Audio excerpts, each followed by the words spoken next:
Hey guys, tonight we're diving mouth first into one of ancient Egypt's strangest obsessions, oral hygiene. Picture this, you sitting in a mud brick home, chewing on a frayed twig dipped in powdered rock, rinsing with sour beer, and praying the vinegar doesn't burn through your gums. They didn't just clean their mouths to feel fresh. No, they believed your mouth had to be spotless so your soul could speak in the afterlife. You couldn't just die. You had to die minty. So, before you get comfortable, take a moment to like the video and subscribe. But only if you genuinely enjoy what I do here. Now, dim the lights, maybe turn on a fan for that soft background hum, and let's ease into tonight's journey together. The door creaks open before sunrise. You're already awake, not because you're an overachiever, but because your gums feel like they've been sandpapered by the gods. Again. You sit up on your mat, stretch your arms with a grunt, and reach for the little bundle beside your head, your toothbrush, or rather, your chewed-up twig.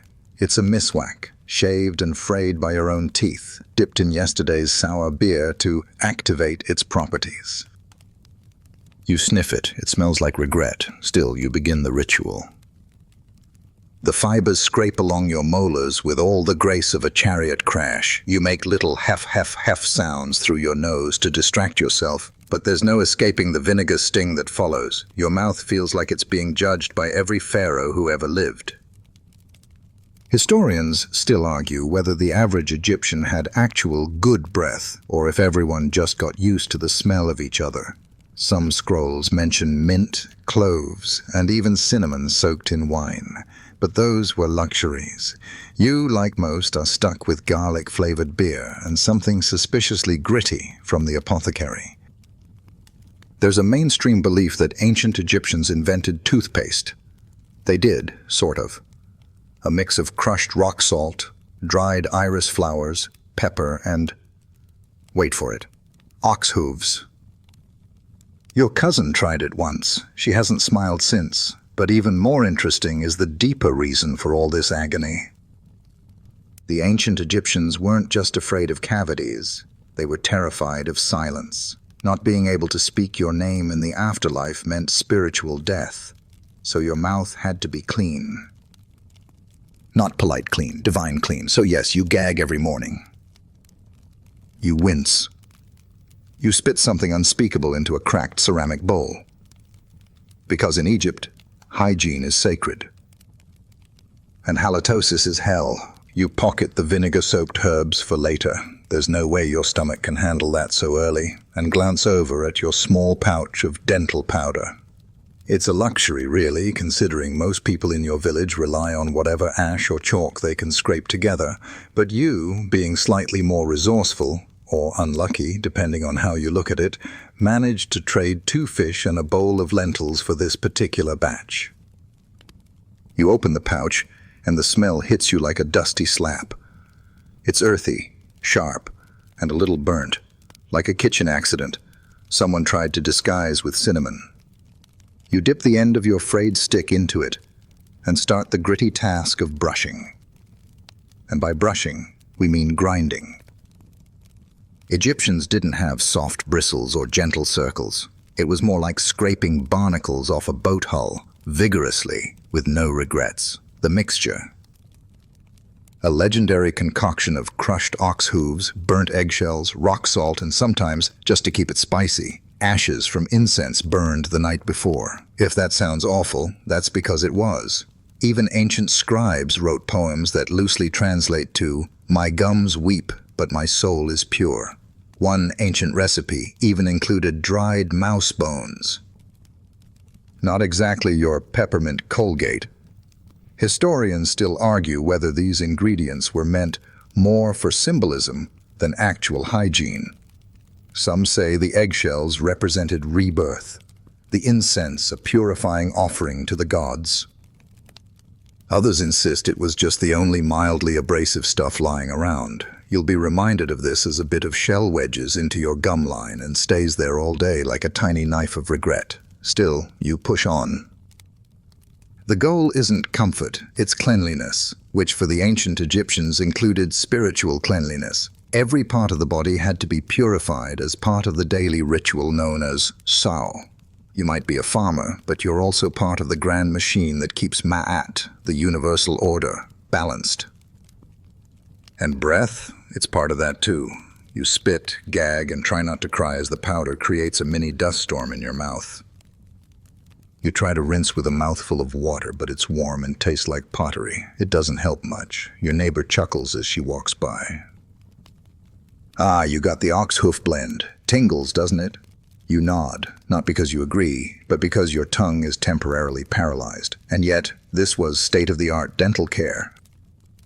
In fact, a surviving scroll from the Ebers papyrus, one of the oldest medical texts in existence, contains over a dozen remedies for dental pain, infections, and even a method for tightening loose teeth using ground beans and powdered minerals. It's part science, part sorcery, and all deeply unpleasant. Meanwhile, in wealthier households, the pastes are infused with things like crushed mint, myrrh, and dried iris petals. If you're high up in society, your breath might smell halfway pleasant. But for the commoner, the goal isn't freshness, it's function. Grit to polish the teeth. Salts to dry out infections, and a prayer or two that your teeth last another planting season. Still, it's not all bad. One upside, no refined sugar. So while everyone's enamel is shredded from sand and stone, cavities are surprisingly rare. You don't really snack on sweets, unless you count dried dates, and even those are chewed with caution. Once the worst of the brushing is over, you examine your stick. The end is splayed into softish fibers like a splintery paintbrush. It's time to retire it soon, maybe tomorrow. You've heard of people adding honey to their brushing routine, but that just sounds like a quick way to attract scarabs. As you finish spitting the last of the ox hoof and ash combo into a crack in the mud floor, a soft breeze drifts in. It smells of the river. It helps a little. Then comes your favorite part, the toothpick.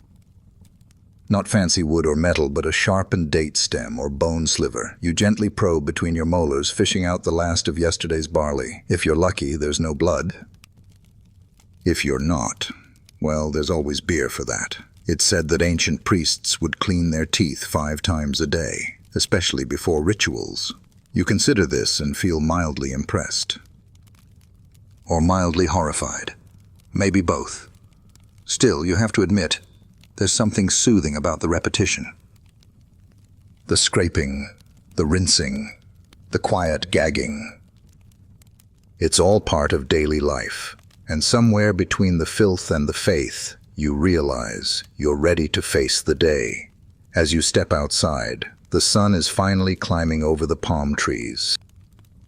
Your mouth feels raw, your breath still questionable, and your dignity long gone. But technically, you're clean. And if someone offers you another handful of that dental powder tomorrow, you'll say yes. Not because you want to, but because tragically, you've gotten used to it.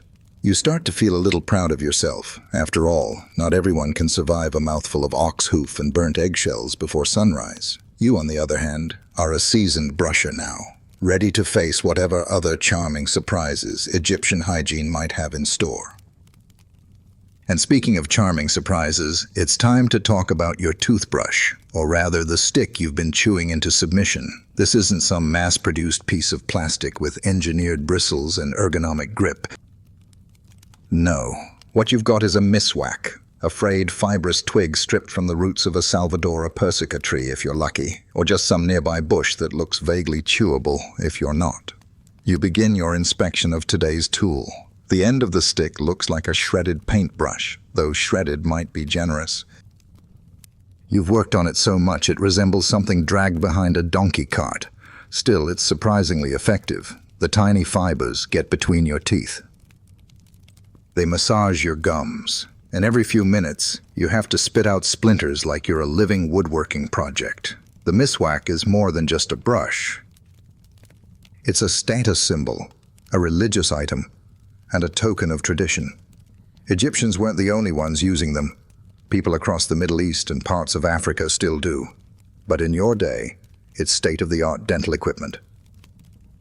If you're a priest, merchant, or scribe, your miswak might be infused with fragrant oils or tied with decorative thread. If you're a farmer, you yank it off the nearest shrub and hope it doesn't make your gums itch.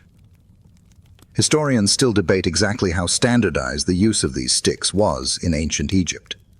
Some evidence suggests official temple hygiene routines involved chewing sticks stored in carefully labeled baskets.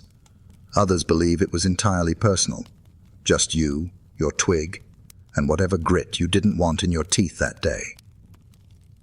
You pause to remember the stick your cousin used. Hers was darker, probably tamarisk. She claimed it gave her breath the smell of storms. You're not sure what that means, but you're willing to try anything that doesn't reek of goat.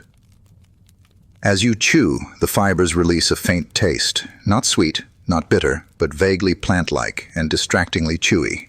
Your jaw gets a workout.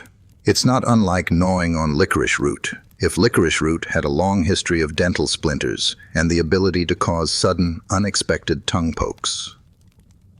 Still, this isn't just about cleaning. There's ritual in the rhythm. Chew. Scrub, rinse, repeat. If you're pious, you'll face east as you brush. If you're impatient, you'll multitask, chewing while feeding the goats or yelling at your younger brother for spilling lentils again. And like any good tool, your toothbrush stick has multiple purposes. Need to scratch behind your ear? It's got you. Need to stir your beer? Works in a pinch. Need to point dramatically at someone during a debate about who left the reed mat unrolled? Perfect. As you brush, your neighbor passes by, proudly twirling her miswak between her fingers like a maestro's baton. She claims it belonged to her grandmother. Whether she means the stick itself or the species of tree it came from is unclear, and honestly, you're too polite to ask. One thing's certain, the miswak is a multitasking marvel.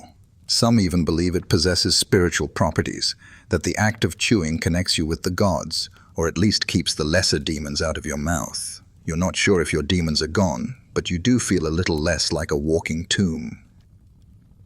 And let's not forget the children. They get the tiniest sticks, no longer than a finger, and learn to chew alongside their parents. It's both adorable and mildly terrifying to watch a 3-year-old brandish a splintery twig with the confidence of a seasoned scribe.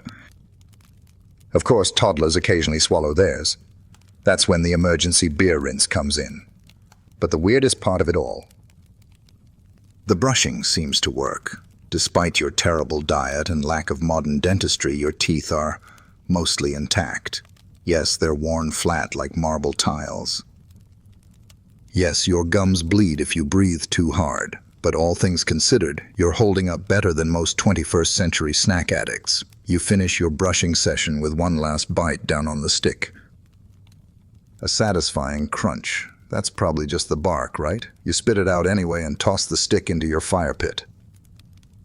A new one tomorrow.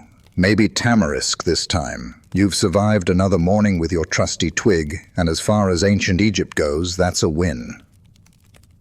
Your breath still smells like burnt hoof and vinegar, but you've done your duty. Time to face the rest of the day, starting with whatever's bubbling in the stew pot. The sun has risen higher now, and it's time for the priests to begin their morning rituals at the temple. You're not a priest, but you know the drill, literal and figurative.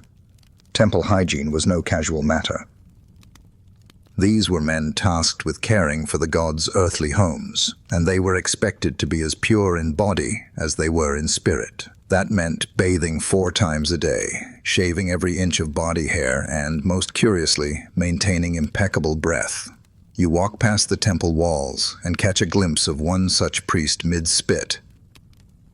He's just finished rinsing with what looks like a mouthwash blend of wine, myrrh, and water. It glints ruby red in the morning light before splashing into a communal clay bowl. You try not to look too closely, but your curiosity gets the better of you. That bowl is suspiciously full. And here's the thing, this wasn't unusual. Ancient Egyptian priests believed foul breath could offend the gods, And since they recited prayers multiple times a day in close proximity to divine statues, mouth cleansing became a sacred duty. The standard rinse included wine, not for flavor, but for its antibacterial properties, and aromatic herbs like frankincense, cinnamon, or myrrh. If you were extra pious, or a glutton for punishment, you'd add vinegar to awaken the tongue. Historians still argue whether these concoctions were truly effective or just ceremonial flair. Some believe the emphasis on oral freshness was more about symbolism than science. Others point to medical papyri that suggest early Egyptians had a decent grasp of antiseptics and saw mouth health as part of full-body wellness. You'd agree with either theory if the rinse didn't burn so much. One time, a traveling scribe let you try his mint vinegar blend, and you nearly wept into your grain bowl afterward. It felt like punishment wrapped in perfume. Still, watching the priests go about their rituals is oddly satisfying. They tilt their heads back, gargle with reverence, then spit gracefully, like they've been practicing choreography for a hygiene-themed ballet. Even their spitting has a rhythm. You notice their tools laid out nearby: tiny bronze mirrors, ivory picks, stone vessels of dental powder, and bundles of dried herbs tied with red string. Everything has its place. Even the humble miswak, now neatly arranged like a floral bouquet in a reed jar. One priest catches your eye and gives a knowing nod. You nod back, trying to look like someone who also spends 20 minutes preparing to talk to a statue. But priests aren't the only ones keeping their mouths holy. The elite classes emulate their habits, often with exaggerated flair. You've heard rumors of noblemen who carried ornate mouth rinse flasks attached to their belts like perfume bottles. One merchant even had a servant whose only job was to prep his morning dental mixture, a blend of boiled herbs, salt, and the juice of unripe grapes. Meanwhile, you have a cracked jug and a handful of marjoram leaves. Same concept, fewer grapes. You turn your attention back to your own rinse. You've brewed a mild version, just beer, honey, and a touch of lemon balm. It's less of a disinfectant and more of a flavored sigh. You swish. You spit. You hope. Your cousin tells you that rinsing before speaking important words sweetens the tongue. She means metaphorically, but it's hard not to picture a literal tongue candy. And in a culture where speech carries spiritual power, think spells, chants, name curses, the freshness of one's mouth becomes a subtle form of respect. Some believe words have weight, and that speaking them with a clean mouth gives them strength. Others just believe bad breath distracts from good insults. You lean against a palm tree and listen as a priest begins a morning hymn. His voice is clear, deep, and somehow citrusy. You imagine his breath smells like herbs and smite. It's an oddly specific thought, but this is the world you live in. As the chant rises into the brightening sky, you can't help but feel a quiet admiration for the sheer effort people put into something as overlooked as oral hygiene. In a time before fluoride and floss, every brush, rinse, and gargle was both an act of necessity and a ritual of meaning. And when that final note fades, you take one more swig from your beer rinse and whisper a little prayer to the gods of fresh breath. May your molars remain strong, may your tongue never sting. And may your enemies always speak before rinsing. Your stomach grumbles. Time for a morning snack. But before you can think about chewing anything, there's one last oral ritual to take care of, and it's one of the strangest: chewing gum. Not the sugary, bubble-blowing kind that comes in shiny wrappers. No, ancient Egyptian gum was sticky, sharp, and often deeply spiritual. You pull a small, waxy lump from the pouch at your waist. It looks like a melted pebble, smells like burnt trees, and feels like chewing on a piece of incense. That's because it basically is. The base is frankincense or mastic, tree resins that ooze sap when scored and harden into glossy, chewable nuggets. You pop one into your mouth, and within seconds it softens into a bitter, fragrant paste. It's not exactly pleasant. It sticks to your teeth, your tongue, the roof of your mouth. But once it gets going, the effect is oddly cleansing. It dries out the leftover beer rinse and leaves a spicy scent that overpowers even the worst remnants of ox hoof powder. You're not the only one chewing. Across the village square, an elderly scribe is deep in concentration, scribbling on papyrus with one hand and gnawing absent-mindedly with the other. A merchant stands by his cart, hawking melon slices while working a sticky ball of mastic in his cheek. Even a group of children, younger than 10, are chewing resin lumps like candy. One of them gets it stuck in their hair, a daily occurrence. Frankincense chewing was about more than freshness. It was a ritual, a habit, even a social signal. A clean mouth meant readiness. You were prepared to speak, to eat, to enter sacred spaces. Some chewed during prayer to purify the words. Others just liked the taste. Historians still argue whether chewing resin had medicinal value or if it was simply the world's earliest case of mindless snacking. Some medical texts suggest it helped with digestion and mouth sores. Others mention it as a cure for hot breath, whatever that meant. Possibly bad breath, possibly something more sinister involving spirits or curses. You hope it's just the former. As you chew, the bitterness turns slightly sweet, then disappears entirely. You spit the wad into the fire pit, where it sizzles dramatically. That smell, burning tree resin with a hint of yesterday's goat stew, a classic. But chewing wasn't always private. In temples and upper-class households, it became a kind of performance. You've heard stories of high-ranking priests chewing resin while delivering long monologues, the rhythm of their jaws setting the tempo for ritual chants. One old legend even claims a priest chewed a lump of myrrh so large he lost a tooth mid-prayer and just kept going. Of course, the gum wasn't limited to religious use. Some Egyptians chewed it to freshen up after meals. Others believed it calmed the nerves. And a few, especially younger men with aspirations of poetry, claimed it loosened the tongue. You've seen more than one love poem start with a resin chew and end with someone dramatically spitting it out mid-confession. In your case, it mostly keeps you from gagging after the ash and hoof paste. That, and it buys you time before breakfast. Because chewing gum wasn't always about chewing. It was about preparing. You didn't just leap into a meal. You softened your breath, calmed your mouth, made yourself ready. Which makes it the perfect time to talk about your first meal of the day. You've got a small round of flatbread left over from last night. It's dry, hard, and a little sandy, but still edible. You tear off a corner and chew. Instantly, you regret not chewing more resin first. The bread tastes like a desert dune with a hint of caraway. You know it'll leave more grit in your mouth than it removes. As you swallow, you reach for a sprig of mint, not to chew, just to hold under your nose. It's a small comfort, a breathy buffer against the real flavors of the Nile. And then you think back to the earliest mornings of your childhood. Your grandmother's voice reminding you, clean the mouth first so your words won't offend. The gods listen early. You didn't understand it then. But now you do, because after the hoof powder, the vinegar rinse, the twig bristles, and the spicy gum, you finally feel almost fresh. Almost. Now that you've chewed, rinsed, scraped, and mildly burned your way to freshness, it's time to consider what happens when things go wrong.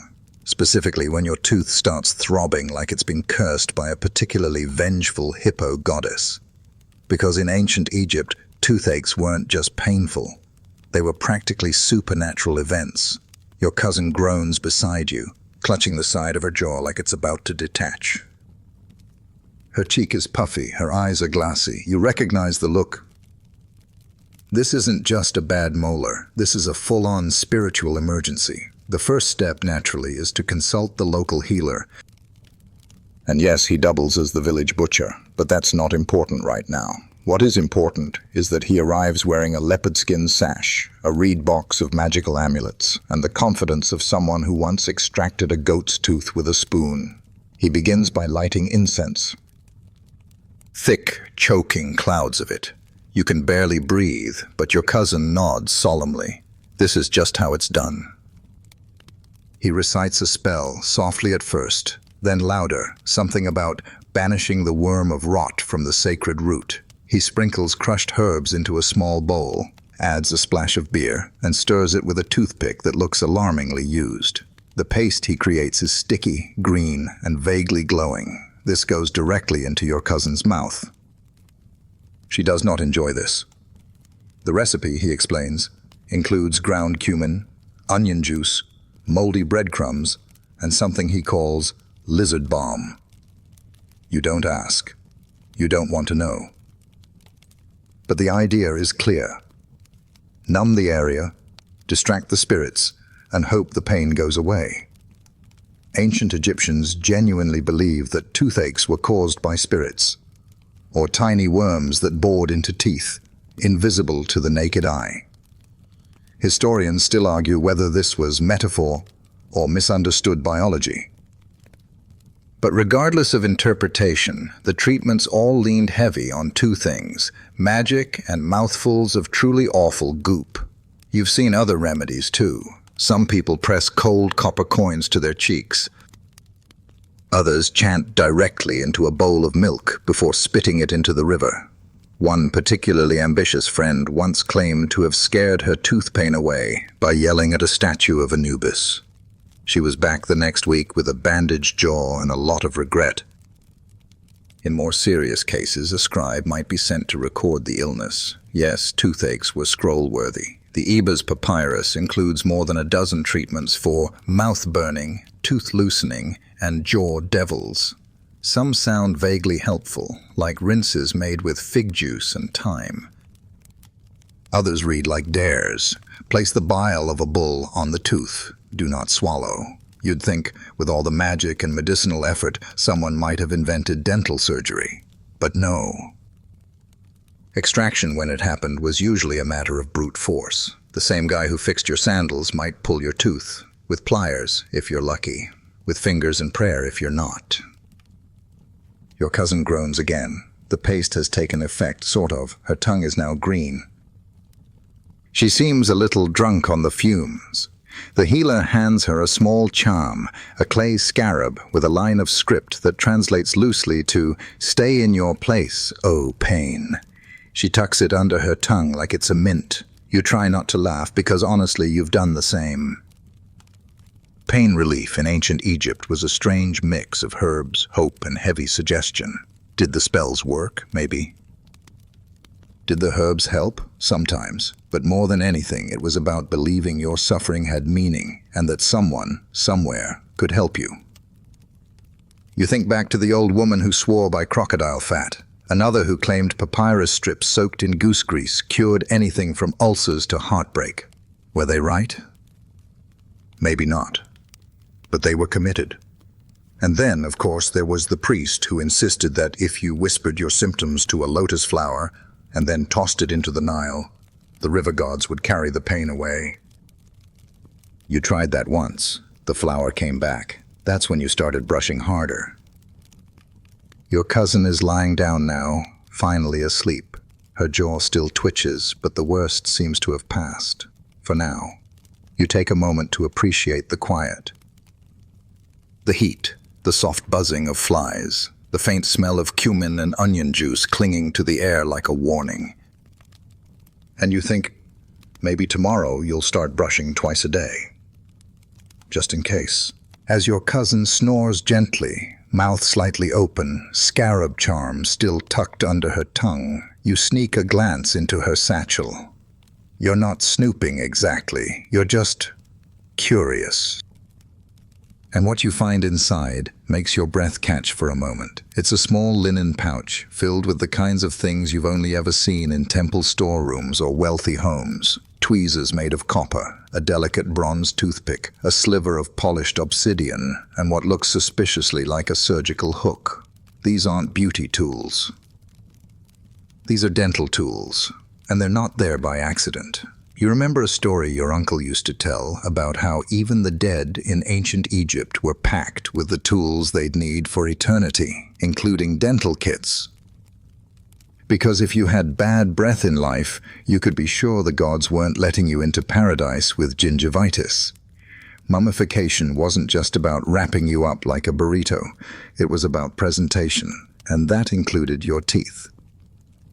So it shouldn't surprise you that these kits, these bronze and ivory instruments, were commonly found in tombs. Tiny chisels, oddly shaped pliers, even what looks like a tongue depressor, though you suspect it doubled as an eye scoop when needed. The ancients were nothing if not efficient. You hold up the toothpick, marveling at its twisted metal body. It's elegant in a way modern floss just isn't. This isn't dental hygiene, it's dental pageantry. Historians still argue about the real purpose of some of these tools. Were they truly for medical use, or were they symbolic objects for the afterlife? Some claim they were practical items, used by real dentists in real scenarios, with real patients writhing in very real pain. Others believe they were status symbols, meant to signal refinement and divine favor. After all, nothing says I'm spiritually worthy quite like a mouth free of date pit debris. And don't get any fancy ideas about reclining in a cushioned chair under warm lighting. Dental care, when practiced in the world of the living, was more battlefield than spa. You sat on a woven mat. You gripped your knees. You possibly bit a stick. The dentist, likely a multi-purpose healer or priest, worked quickly, with whatever metal implement looked least likely to stab an artery. One particularly infamous tool, known from later tombs, was a hooked bronze instrument used to cleanse abscesses. You don't want to imagine how that went. You especially don't want to imagine it happening without anesthetic, because, spoiler alert, it didn't. Even so, there's a kind of reverence to the tools. The way they're stored, the way they're polished, the way people speak of them with hushed respect, as if they carry more than just practical purpose. They're part of the sacred relationship between the physical and spiritual self. And in a world where you might meet your God at any moment, especially with the life expectancy you're working with, keeping your teeth clean wasn't vanity, it was readiness. You recall peeking into a mummy's sarcophagus once. It was open at the museum in Thebes, on a special viewing day for scribes. The body was tightly wrapped, its face covered by a golden death mask, but right at the edge of the linen shroud, a tiny bronze pick and what looked like a lump of dried mint, ready, even in death, to greet the gods with fresh breath. And it wasn't just royalty. Archaeologists have found dental tools in the graves of priests, artisans, and even fishermen. You begin to wonder if your cousin's set was passed down, an heirloom for mouths that refuse to rot quietly. You place everything back gently. She stirs but doesn't wake. You drape a reed mat over her to keep the sun off her face. It's the least you can do. After all, anyone who survives a homemade onion poultice and a chant to banish jaw demons deserves some peace. You step outside again, blinking in the brightness. Down the lane, a young boy is holding up a mirror, checking his gums in the reflection. His sister is sharpening a tiny stick to use as a flosser, and an older man is filing a molar with what looks like a bit of sandstone. No one's smiling. But everyone's trying, because in a world where daily life means dust, grit, heat, and prayer, your mouth is your gateway to food, to speech, to ceremony, and maybe, just maybe, to eternity. You leave your cousin to rest and wander toward the river, where farmers are rinsing their faces and collecting water in clay jugs patched with resin and optimism. You pass a few of them mid-slurp, mouths full of barley beer, though calling it beer might be generous. It's more of a chunky soup, thick and sour, fermented just enough to tingle and make your eyebrows lift involuntarily. You're not here for a drink, though. You're here to rinse your mouth, again, because despite all the powder, sticks, and resins, something's still off. Maybe it's the weather. Maybe it's the ox hoof residue that won't leave. Or maybe it's what happened last time you skipped a rinse and ended up with what your cousin calls river ulcers. So you cup some of the river water in your hands, careful to scoop from upstream. Everyone knows better than to drink near the laundry spot, and swish it gently. It's warm and slightly gritty, but at least it doesn't taste like vinegar or incense. Next to you, a man rinses with something frothier. It's beer foam. You blink. He grins, revealing teeth that look like they've been used as grain mills. "Old farmer trick," he says. Cleans the mouth, keeps the gods from gagging. You're not entirely sure the gods are checking on your dental routine, but you've heard this before. In fact, the use of beer foam as a rinse appears in more than one ancient source. The idea is that the froth, which rises during fermentation, traps bubbles of yeast and herbal sediment. Swishing it around supposedly neutralizes foul odors and helps soothe inflamed gums. Historians still argue whether this was widespread wisdom or the desperate guesswork of people with too much time and barley. Some argue the yeast had mild antibacterial properties. Others insist the foam was just the closest thing to mint-flavored mouthwash you were going to find without selling your sandals. You give it a try. Someone nearby ladles out a bit of foam for you from a fermentation pot. It's warm, smells like sourdough and old sandals, and fizzes faintly on your tongue. Not great, not terrible. Kind of like chewing on bread bubbles after a jog. The villagers use it frequently, especially after meals. You see one woman scoop foam directly from the brew, gargle for a full 10 seconds like she's rehearsing for a temple recital, and then spit into a ditch with dramatic flair. A nearby child mimics her, though he ends up swallowing his... A grimace follows. It's a rite of passage. It turns out beer wasn't just for breakfast. It was medicine, hydration, social glue, and yes, dental rinse. Recipes from ancient texts describe beer with additions like fennel, coriander, or even crushed lotus seed to enhance its cleansing properties. You're not sure how much cleansing actually happens, but it does beat chewing another twig. Of course, beer had its drawbacks. Besides mild intoxication before noon, the grains often included bits of chaff and stone. Over time, these particles would wear down your enamel like a river grinds down rock. Combine that with a lack of dental floss, and it's no surprise that adult skulls from this era look like they spent a decade in a grain thresher. Still, you swish a little longer, then spit neatly into the grass. A tiny frog stares at you disapprovingly. Probably a reincarnated dentist. As you wipe your mouth, an older man offers you a sprig of fresh mint. You thank him and tuck it behind your ear. Not for chewing, just as a backup air freshener. He chuckles. Your breath still angry? You shrug. Maybe just a little annoyed. He nods wisely. You should try the lotus petal blend. You've heard of it.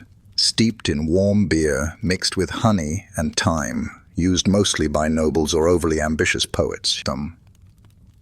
Supposedly, it leaves your breath sweet for hours. Also, it turns your tongue blue. Maybe next week, you say. You glance back at the river, now crowded with livestock and noisy children. The moment of peace is gone, but your mouth feels marginally better. The beer rinse didn't fix anything, but it didn't make it worse. And in ancient Egypt, that's a win. As you head back through the village, you reflect on the strange, creative, sometimes questionable methods your people have developed just to combat bad breath. Beer foam, vinegar, mint, twigs, incantations, you name it, they've tried it. And while modern hygiene might scoff, there's something admirable about a society that took dental care so seriously they made a religion out of it. You pass a mural painted on a nearby wall. It shows a man with an oversized smile, lotus blossoms in his hair, offering a cup to a seated deity. You squint. Is that foam in the cup? It might be. By the time you get back to your home, the midday sun has turned everything into a shimmering haze, and your sandals are sticking slightly to the hot ground.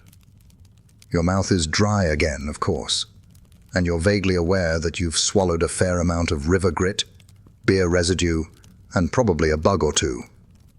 But the worst part, that sandy crunch you can still feel in your molars. You chew softly, and there it is, the ancient Egyptian curse disguised as a bakery staple, bread. Bread is life in your world, staple, symbol, sustenance. But it's also the #1 reason your teeth are wearing away like soft limestone under a temple rain spout. And it's not even the bread's fault. Not exactly. It's the sand. It starts with the flour. Milling it requires grinding grain on a flat stone slab with another stone roller. Simple, efficient, and utterly destructive. The process sheds tiny bits of rock into the flour, which then make their way into the dough.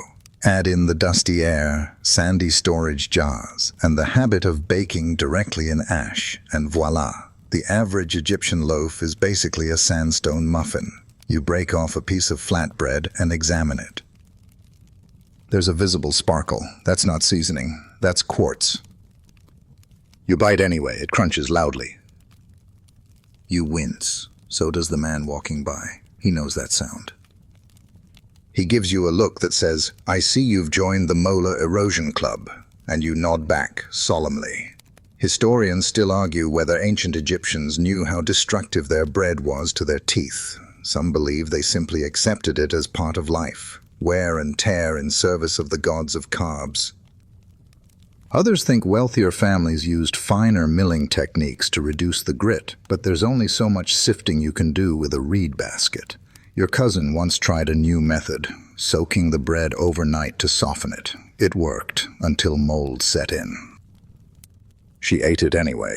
She claimed the gods liked a little penicillin with their prayers. There were other options, of course. Honey cakes, date dumplings, fruit paste rolled into balls and dusted with sesame. But those were for feast days, or the upper crust, no pun intended. Daily bread was dry, flat, dense, and harder on your enamel than a chisel. You think of the countless skeletons unearthed from tombs with teeth ground nearly flat. Archaeologists often marvel at how even children had molars worn down to smooth nubs. And it's not from candy, it's from breakfast. One famous mummy, a priest, if you remember correctly, was found with a tiny hole in his jawbone, where an abscess had bored clean through. His mouth was stuffed with linen soaked in cedar oil, a desperate attempt at pain relief or preservation. You shiver. Then take another bite. Why? Because it's what you have. And oddly, you still love it. There's comfort in tearing off a piece of bread, even if it comes with a side of mineral deposits. It's grounding, filling, familiar. It binds your day together. In temples, bread is offered to the gods. In homes, it's offered to guests. In tombs, it's packed for eternity. Even the word for food in your language is essentially bread. It's everything, and yet it's ruining your smile. You catch your reflection in a bowl of water. Your teeth are still there, for now. But you can see the fine wear lines, the slight tilt of one canine from years of favoring one side. You chew mostly with your left molars now.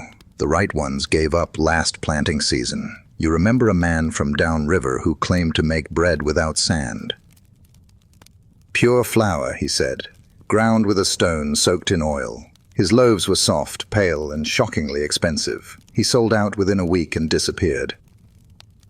Probably upstream, probably grinning with every grit-free bite. You tear off one last piece of your bread and, because you're not a complete fool, dunk it into a bowl of stew first. It helps. Not much, but enough to stop the scraping for a moment. As you chew, you reflect on how this one food, simple, sacred, and nearly weaponized, defines your day. Your meals, your rituals, your slow-motion dental demise.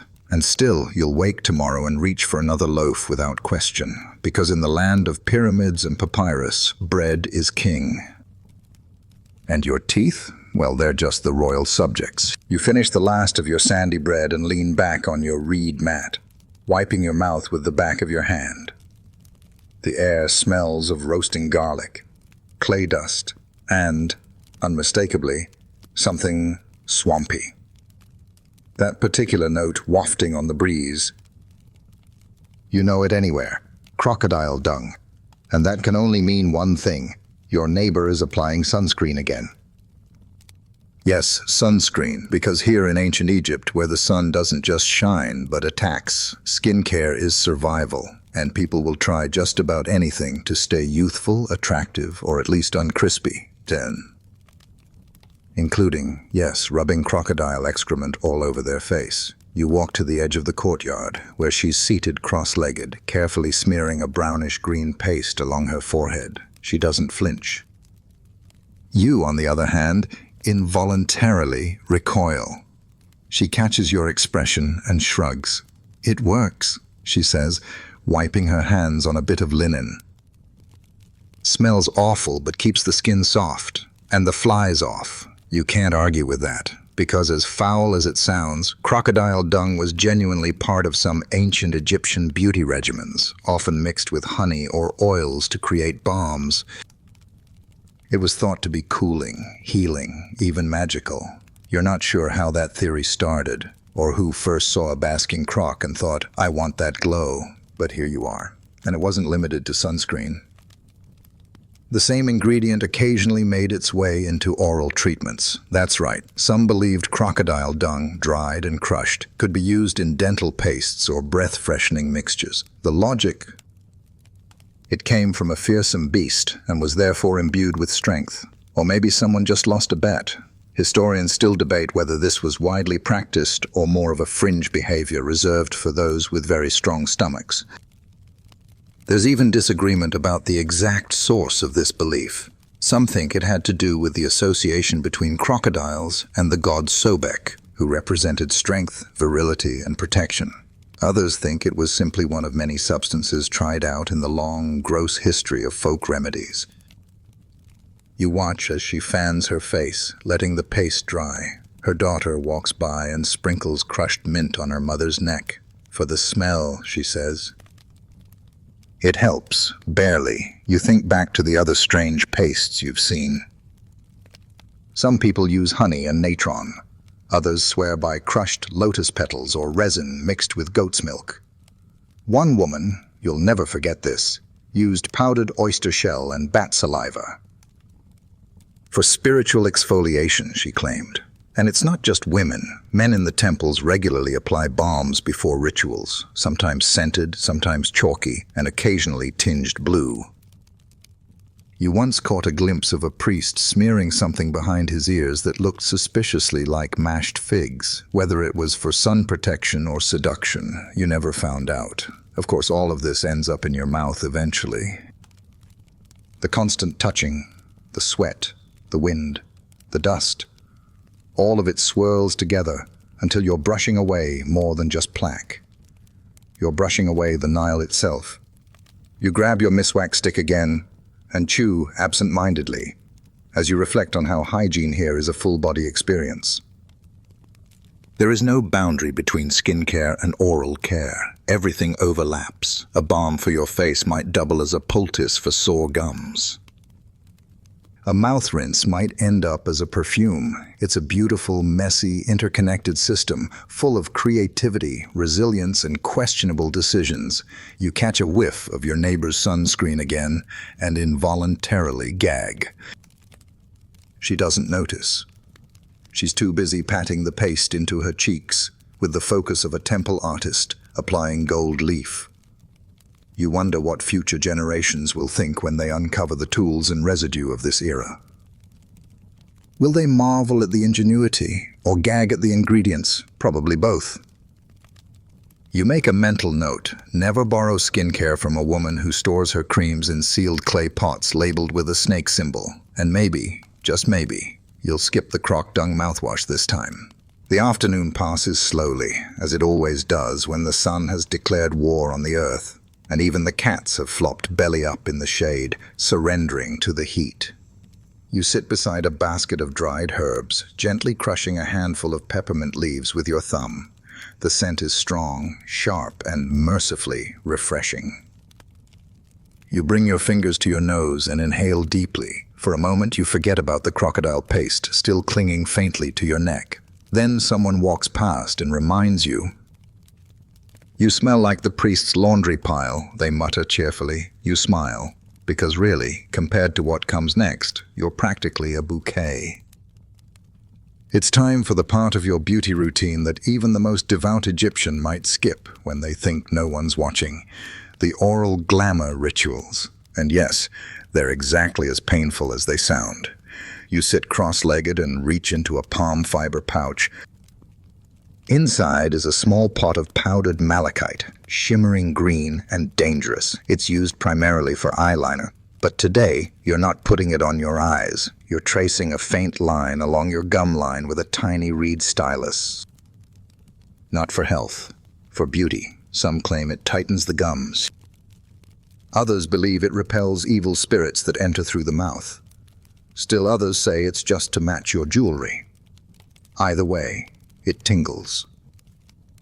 Then it stings. You keep going. Historians still argue whether these beauty-focused oral rituals were health-related or symbolic.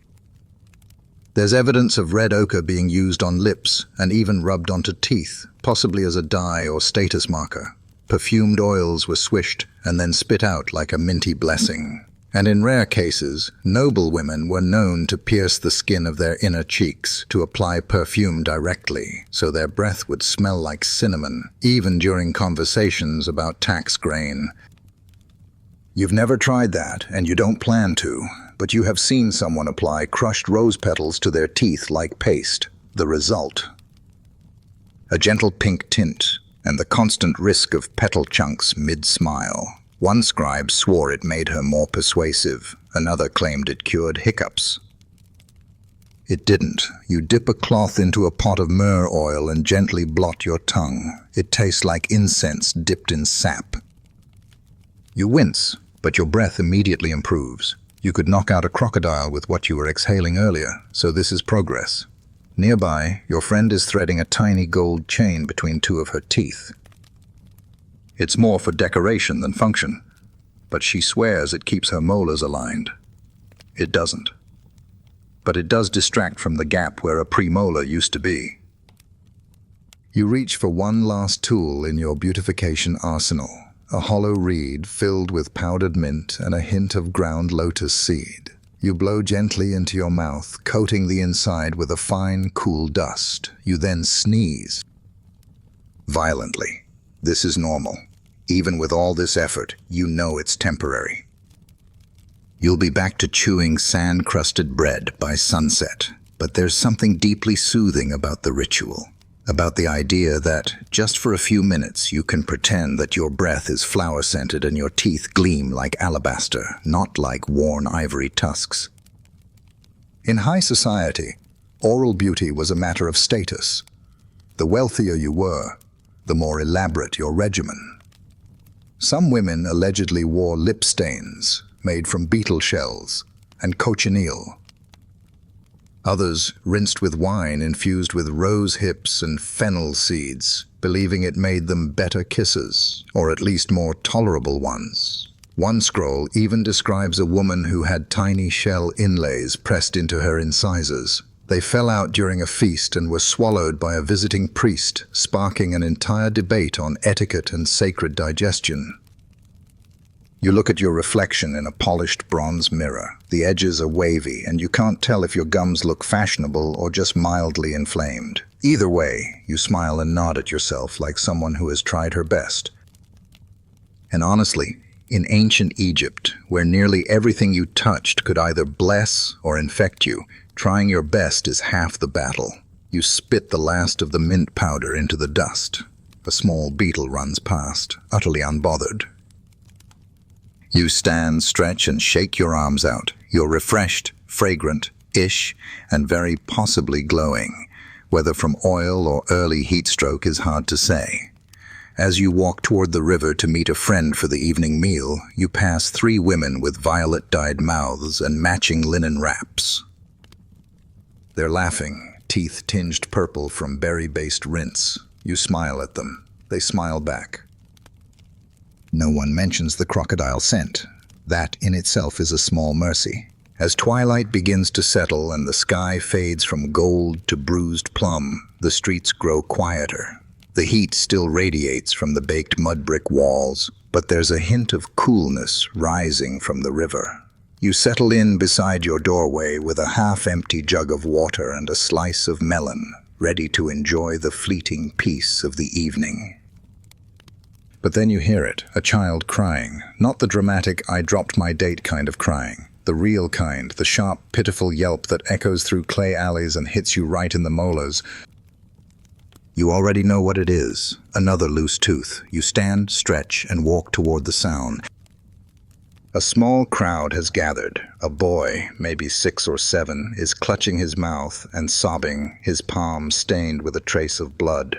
His grandmother is crouched beside him, muttering something that sounds half lullaby, half incantation. In her hand, a smooth stone and a cat's whisker. Here we go. Tooth loss in ancient Egypt wasn't just a biological milestone. It was a spiritual event. Children didn't get a gold coin or a cartoon sticker. They got rituals, objects, sometimes even spells. Because every lost tooth was a tiny portal through which danger, or fortune, could slip. You crouch beside the boy and offer a soft hello. He nods through his tears. His front tooth is barely hanging on, and he's convinced it's cursed. You've been there. The grandmother continues her work. She wraps the loose tooth in a bit of linen, adds the cat's whisker, and ties it with red thread. Then she tucks the bundle into a hollow reed and places it under a brick in the wall. For Bastet to find, she says firmly. She'll guard it from bad spirits. Historians still debate how widely this kind of practice spread across Egyptian households. Some see evidence of official rituals around childhood milestones. Others think these were hyper-local traditions, passed down like recipes or gossip. But what's clear is that children's teeth were not taken lightly. Losing one meant an opening, a moment of vulnerability, and you didn't want to leave that unguarded. Other villages practiced different rituals. Some tossed the tooth into the river, chanting for Sobek to carry it to the afterlife. Others fed it to the family cat, believing the feline would transfer its strength to the child. You once met a woman who claimed to have buried all of her baby teeth beside an ibis statue. She swore it made her dreams more prophetic. You didn't ask questions. You helped the boy rinse his mouth with warm beer. It sounds like a punishment, but it helps with the pain and, more importantly, makes him feel grown up. You remember that sensation, the shock of the first tooth falling, the flood of attention, the thrill of being part of a strange, serious tradition. The grandmother presses a bit of crushed mint against his gums, then offers him a honey date. Bribery exists in every century. As the crowd begins to disperse, you linger. The boy is quiet now, chewing slowly, his fingers curled protectively over his lips. His eyes drift up to you. Does it happen again? He asks. You nod. Many times. He groans. Understandable. You assure him the next one will be easier. You lie, of course. Back at your home, you sit and think about how oral health is woven into every phase of life. From your first twig brush to your final burial rites, your teeth are part of your journey. They mark your age, your diet, your status. They're decorated, cursed, honored, and sometimes preserved in linen for the afterlife. You recall the mummy of a child once found with 2 teeth tucked under its arm, wrapped like tiny amulets, a sign of love or preparation or superstition. Historians still don't know, but you do. You feel it. You reach into your own keepsake box and pull out a small, time-smoothed bundle, a piece of your own childhood linen wrap, stained faintly pink. Inside it, your first molar. Your grandmother had stored it in a reed tube with a drop of myrrh oil and a single blue bead. You keep it not because you believe it holds power, but because it reminds you of someone who did. The boy down the road has joined his siblings now. He's laughing again, the blood forgotten, the ritual complete. Tomorrow, his mouth will be sore. Next week, another tooth will wiggle. Eventually, he'll be the one chanting over a reed tube, passing the tradition on. And you'll be there, with beer and mint and maybe a cat whisker or two, just in case.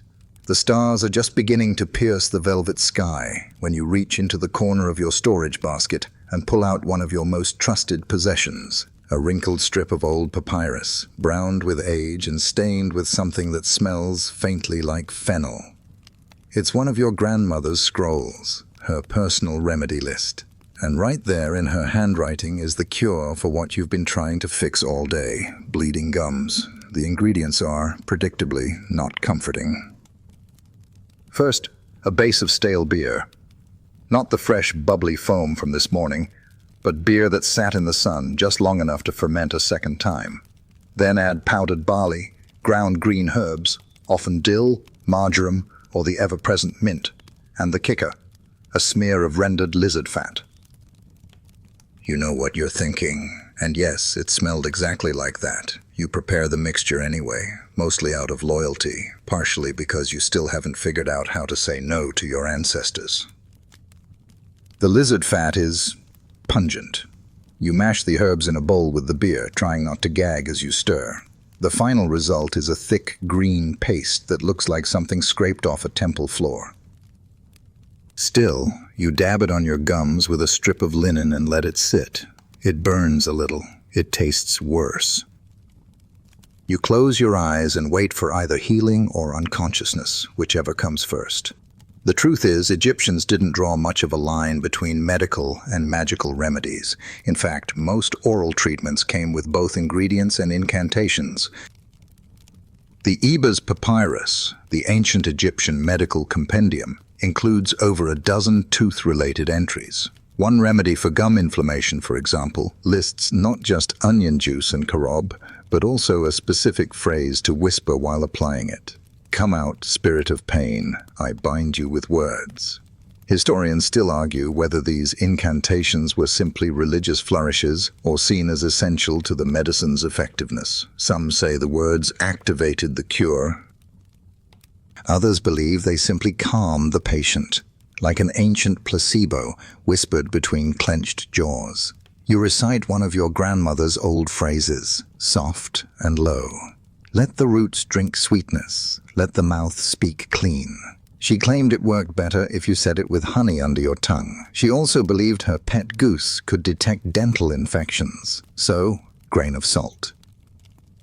There were dozens of variations. Some involved warming the mixture over coals. Others included adding powdered papyrus ash or rubbing the paste directly onto the roof of the mouth with a pigeon feather. You once saw a man apply his with a bronze stylus and promptly faint. It was dramatic, but effective. No one asked him to talk for 3 days, and for the more desperate, there were charms. You still keep one wrapped around your reed mat, a tiny wax tooth figure etched with protective script. It's meant to scare away tooth demons, who are believed to crawl into sleeping mouths and gnaw on enamel. You don't really believe in tooth demons. Except when the pain comes at night. You spit the last of the lizard paste into the fire. A little smoke curls up and the neighbors immediately look away. They've seen that smoke before. No one wants to ask. The upside of these rituals is that they give you time to think, to slow down, to sit still long enough to notice the way your mouth feels when it's not shouting or chewing or praying. And there's something oddly soothing about the familiarity of it all. The smell of beer and dill, the texture of linen compresses, the faint bitterness of crushed mint lingering in your molars. Some remedies were gentler. There was a particular paste made from fig sap, thyme, and honey that was said to soothe even the worst infections. It didn't always work, but it tasted good. Another involved burning pomegranate skin and mixing the ashes with resin. That one stained your teeth a dull purple, but your breath smelled like a spice merchant's stall. You hear someone across the alley grinding ingredients in a bowl. You don't even have to look. You can identify it by sound. 2 women preparing the bride's rinse, a mixture used to freshen breath before wedding ceremonies. It's a blend of honey, clove, ground carob, and rose water. You remember using it once, not because you were getting married, but because you were curious. Your mouth smelled like an incense offering for a week. Your gums still sting a little, but it's manageable. You rinse with warm beer, chew a mint leaf for good measure, and press a cool linen strip to your face. Tomorrow you'll try something different. Maybe no lizard. Maybe more honey, maybe both. Because here in ancient Egypt, your mouth is more than just part of your body. It's a vessel of words, flavor, breath, prayer, and power. And it deserves all the weird, fragrant, occasionally burning attention you can give it. You wake the next morning to the sound of pottery clinking. Someone nearby is preparing a rinse, and the faint smell of fennel drifting in through the window. Your gums are tender, but no longer screaming. A small miracle, considering you smeared roasted lizard across them just hours ago. Still, you can't help wondering, did it work because of the herbs or the words? That question's been hovering over your entire hygiene routine since you were a child. And it turns out, you're not the only one who's wondered. Historians, scribes, healers, everyone from temple priests to toothpick salesmen have all debated the role of mouthwash in ancient Egypt. Was it practical? Spiritual? A fancy way of stalling before having to talk to your boss? There's no single answer, but the scrolls say plenty. You remember reading a particularly frayed papyrus while apprenticing with a healer. It contained a list of 12 different rinses, each more ridiculous than the last. There was one made from goat's milk, crushed pearls, and basil.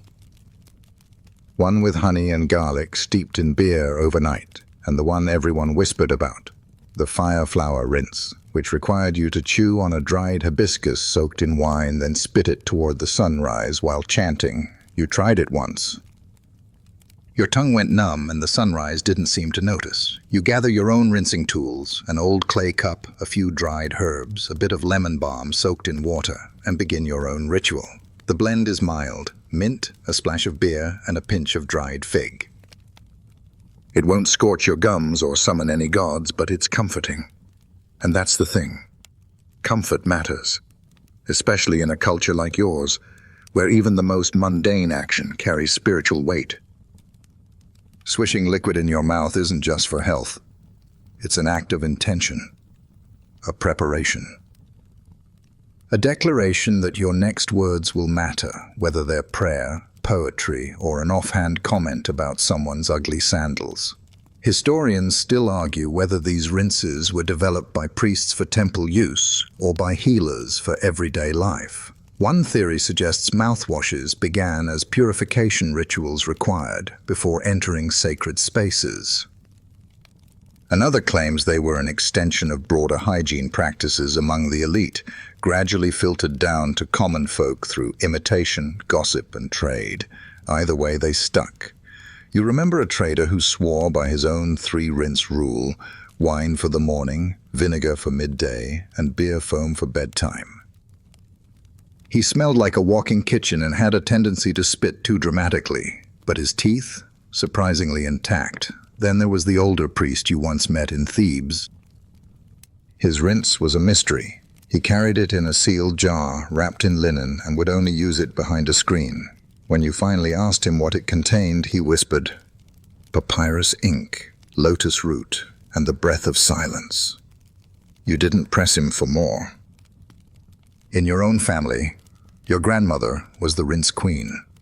She brewed enormous batches of herbal blends every full moon, then stored them in clay jars sealed with beeswax. She insisted on chewing a sprig of caraway before each rinse to confuse the mouth spirits. You always wondered what happened if they got unconfused.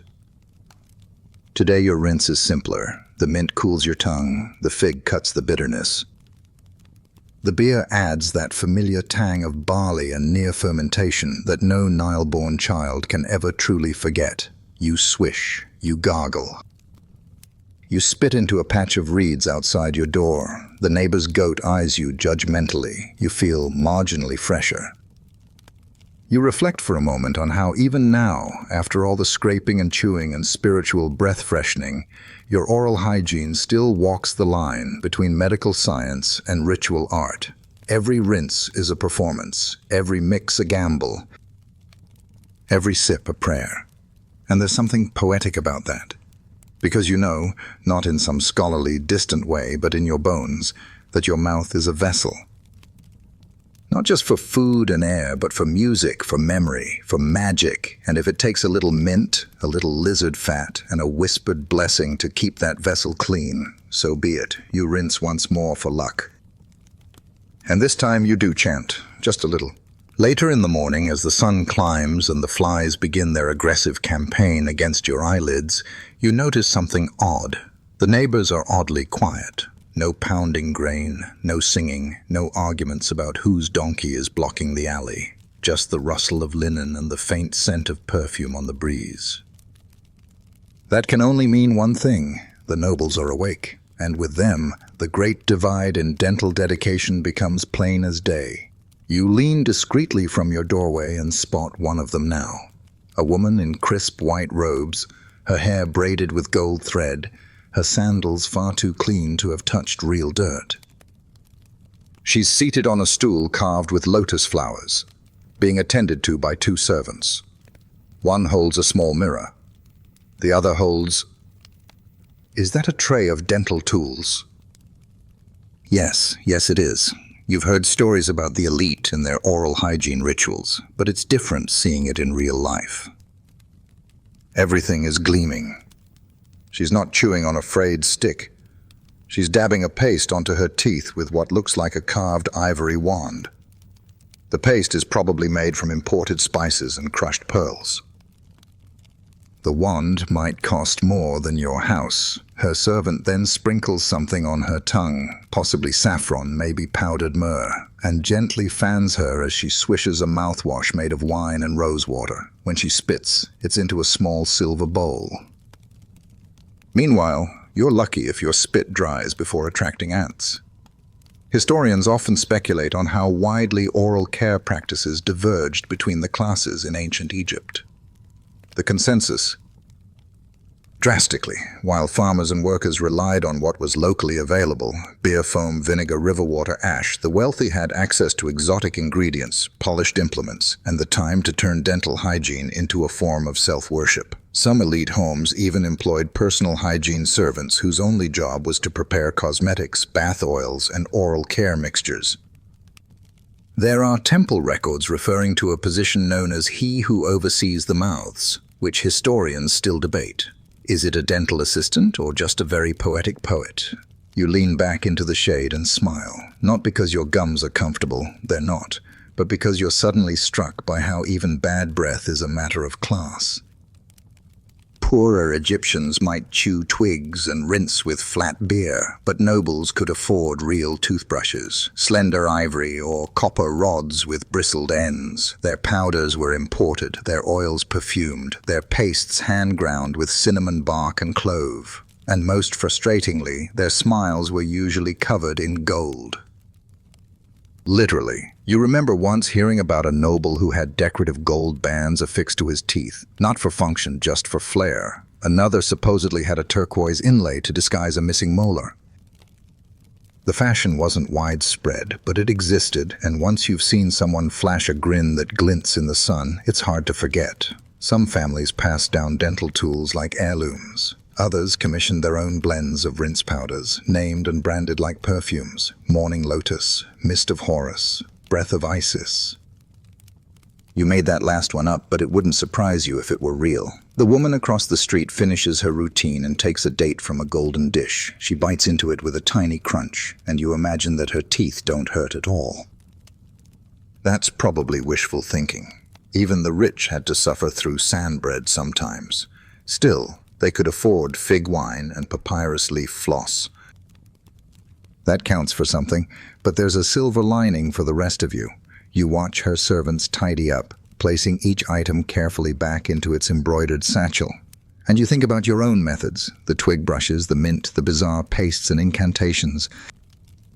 Sure, your gums might sting more often, and your tools might be made from broken pottery and hopeful guesses, but there's something almost heroic in it. You're not pampered. You're persistent. You don't need a servant to freshen your breath. You have your hands. You have your herbs. You have your grandmother's voice echoing through your head. You're only as respectable as your mouth is clean. And yes, the elite might glow, but you survive. You spit quietly into the dirt and swish the last of your rinse. The taste isn't great, but your breath is passable, good enough to talk. Good enough to smile, just a little, and that's all you really need. That afternoon, while lounging under the shade of a woven reed awning and attempting to cool off with a faintly sour fig, you watch as a group of children scurry past, chasing one another in the dust. One of them suddenly trips, lands mouth first, and pops back up with a wail and a face full of sand. His mother rushes out from a nearby house, scoops him up, and starts the emergency tooth check, standard protocol for any Egyptian parent. You know the drill. It begins with pulling back the lips and inspecting every incisor like she's examining temple stonework. Then comes the rinse. Never water first, always beer, always warm, always alarming. And just like that, your memory stirs again.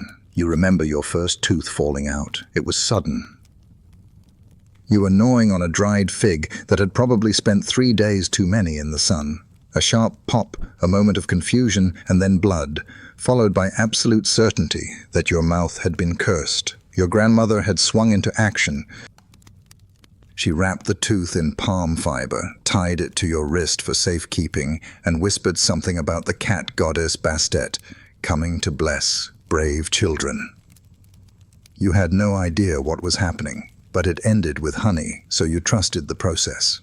The boy's cries soften now as his mother dabs his lips with mint oil.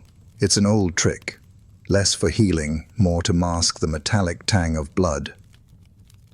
As she rocks him gently, she hums a song, and the rest of the children stop to watch. The ritual is familiar, rhythmic, comforting. It's a moment all of them will live through many times. Tooth loss in children was a regular drama in ancient Egypt, and unlike the modern tooth fairy fantasy, here the experience was loaded with symbolic meaning. The tooth represented a piece of the self, physical and spiritual, being shed. Some believed that if the tooth wasn't properly disposed of, it could invite disease, misfortune, or even open the door for evil spirits to return through the mouth. Some families, especially in northern towns, believed that a lost tooth should be tossed onto the roof of the house while chanting a protective phrase. Others buried it beneath fig trees, hoping the child would grow up strong and sweet. In some areas, it was burned in a small clay pot, which is a bit extreme, but given how painful those early tooth losses could be, maybe not completely unjustified. Historians still argue about the origins of these rites. Some believe the practice of tooth offering predates written language and was adapted over generations to align with local deities and regional beliefs. Others see them as uniquely Egyptian elaborations on otherwise common human experiences. After all, every culture deals with teeth, losing them, fearing them, sometimes worshipping them. You've seen small amulets shaped like teeth, carved from bone or glazed faience, tied to children's ankles or tucked under sleeping mats. They're not decorative, they're protective, a ward against spirits who supposedly were drawn to mouth places and could steal the child's voice or laughter. Some parents took it further. One neighbor swore by rubbing garlic on her daughter's tongue every night during teething. To keep the fever devils away, she'd mutter. The girl grew up just fine, though to this day she can't stand the smell of stew. And don't forget the cats. Bastet, the cat-headed goddess of protection and joy, was closely associated with domestic rituals, including those surrounding children and health. It was common to place a child's tooth under a cat's paw while it slept, hoping the feline would pass strength and cunning to the young one. Whether the cat appreciated this is unclear. You tried that once. The cat woke up, yawned in your face, and wandered off. Still, you never had trouble with that tooth again. As the boy finally stops sniffling and returns to his game, you can't help but smile. There's something deeply comforting about these rituals, equal parts medicine, magic, and memory. Even now, your own childhood teeth are buried under the floor of your old house, marked by a clay figurine your father carved. You haven't been back there in years, but you think about it sometimes. That quiet little shrine beneath the sleeping mat. Because here, losing a tooth is never just losing a tooth. It's growing, changing, becoming someone new, one molar at a time. You chew your fig a little more carefully now, and if your molar wiggles, well, you've got a fresh bit of linen, a cat sleeping nearby, and all the whispered charms you'll ever need. Later that day, as the sky turns the color of baked ochre and the wind picks up dust like it's shaking out an old carpet, you hear a knock on the doorframe. It's a boy in a pale linen tunic standing shyly with a small scroll tucked under his arm. He holds it out to you, then bows and scurries off. You unroll it carefully, noting the elegant hand. The script is thick and confident, not the rushed brushwork of a town crier or the smeared jottings of an apprentice. This is official. The seal at the bottom confirms it, an invitation from the royal compound. It's time to visit the palace dentist. Not for you, thankfully, but for your cousin, who has been complaining for days about a molar that feels like it's trying to leave the body in pieces. She's curled up nearby with a cloth over her head and a clay pot of warm beer in her lap. When you tell her about the scroll, she groans but nods. The journey to the palace is long, dusty, and filled with the smell of donkey. When you arrive, the contrast is immediate. The gates are flanked by polished limestone pillars. The air is perfumed with frankincense, and everyone walks like they've just had their toenails gilded. Inside the courtyard, you're greeted by a man whose title, according to his golden sash, is Chief of the Tooth. He introduces himself in a tone that suggests you should already know his name. You do not. He leads you into a cool chamber filled with every kind of dental tool you've ever dreamed of. Ivory scrapers, gold-tipped picks, tiny ceramic jars with mysterious powders, and, in the corner, a shelf filled with delicate inlays that look suspiciously like decorative tooth caps. A few are shaped like tiny lotus petals. One glitters with lapis lazuli. Your cousin sinks into a low stool while the dentist begins his examination. He hums thoughtfully, pokes her gums gently with an ivory rod, and murmurs something about premature wear due to excessive bread friction. You nod. Everyone nods. Bread is always to blame. He then gestures to an assistant who brings over a dish of tools so polished they gleam like miniature suns. And then the real work begins. He starts with cleaning, using a mix of powdered limestone and crushed herbs, applied with what looks like a mini broom made of date fibers.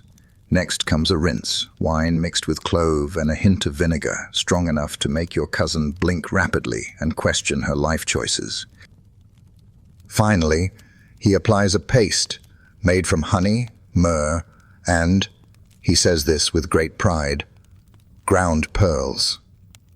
It's supposed to soothe the gums and promote healing. It also costs more than 3 goats and a good basket of lentils.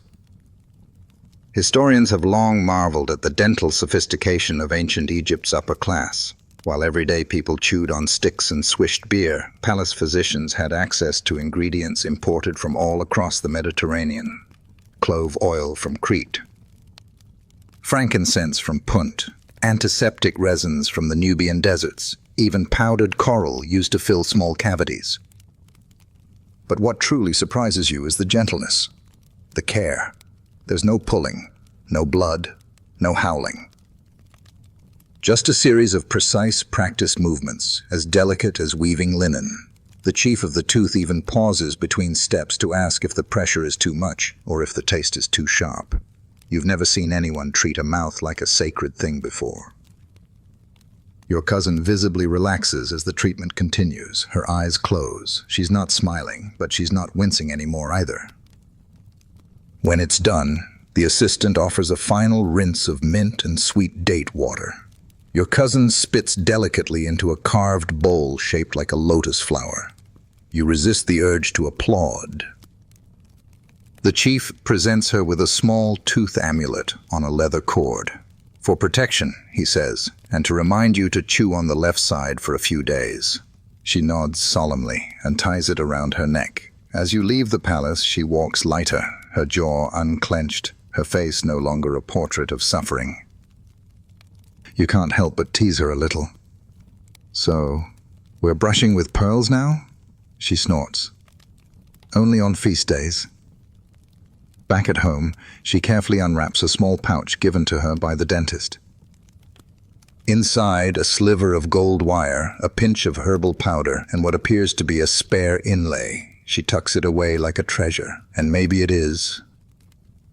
Because in a world where everything from your bread to your breath can betray you, a little luxury for your mouth is worth its weight in lapis. Your cousin spends the rest of the afternoon strutting around like she's been blessed by Thoth himself, flashing her newly soothed molars and dramatically wafting the scent of her mint rinse toward anyone within arm's reach. You roll your eyes, but you can't deny it. Her breath does smell less like old onions and more like something vaguely celestial. But not everyone can afford a palace dentist and powdered pearl. For most of you, especially the ones without gold-threaded tunics and a personal spitbowl, staying fresh requires a little more creativity.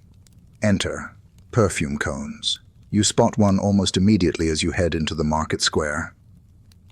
A noblewoman glides past, her black wig gleaming in the sun, and atop her head sits what appears to be a small, pale, slightly melting pyramid.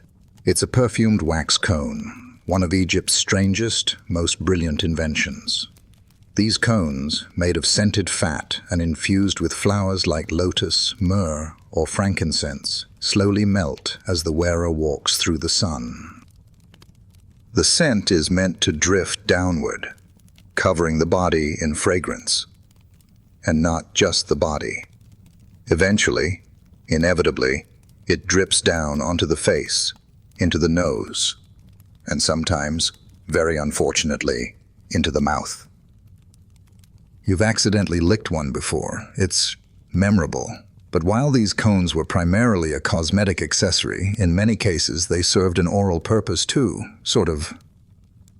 In high society, the melting perfume was a way of maintaining not just bodily freshness, but an aura of refinement. The scent would permeate everything, including your breath. It wasn't unusual for someone to lightly dab the residue of a cone on their lips or tongue before speaking at formal gatherings. Historians still debate whether this was meant as a substitute for mouth rinses, or simply a desperate overreach by a class obsessed with sweetening every pore.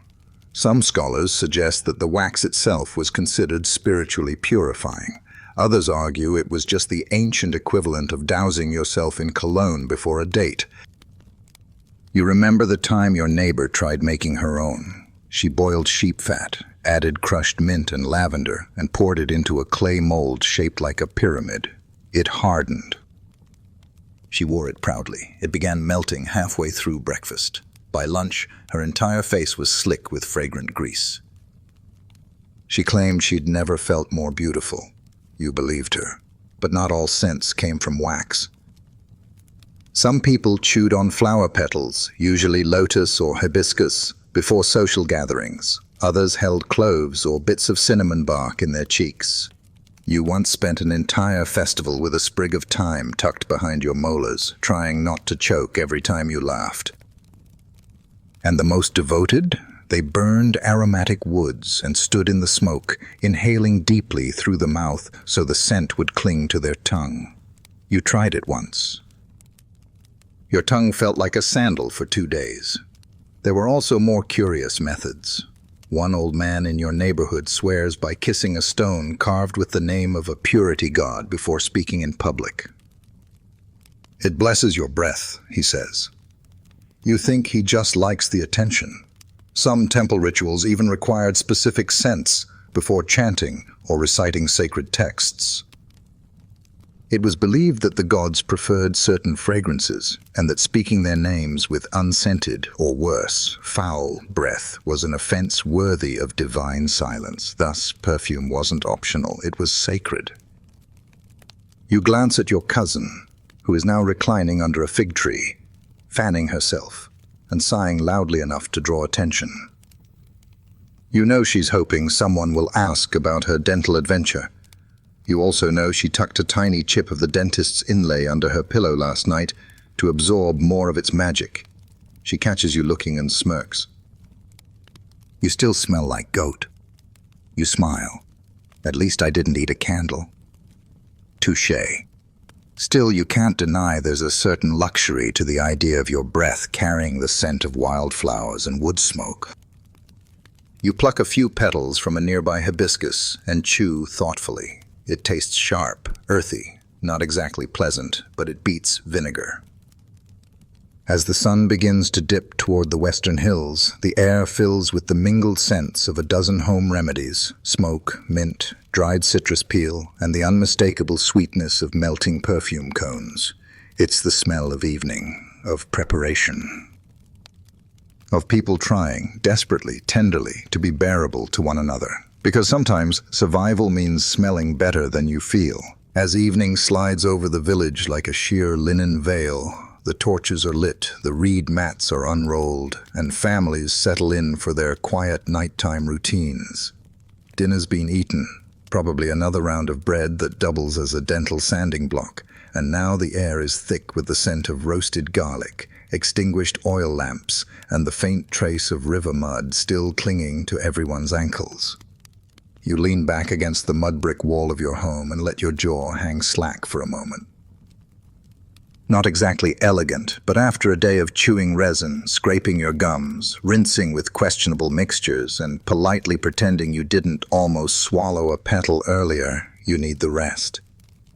Someone walks past carrying a statue, a funerary figurine wrapped in linen and adorned with tiny beads.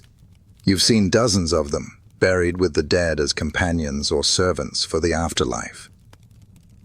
But what catches your eye is the tiny detail carved into the figurine's mouth, a hint of a smile, a rare thing.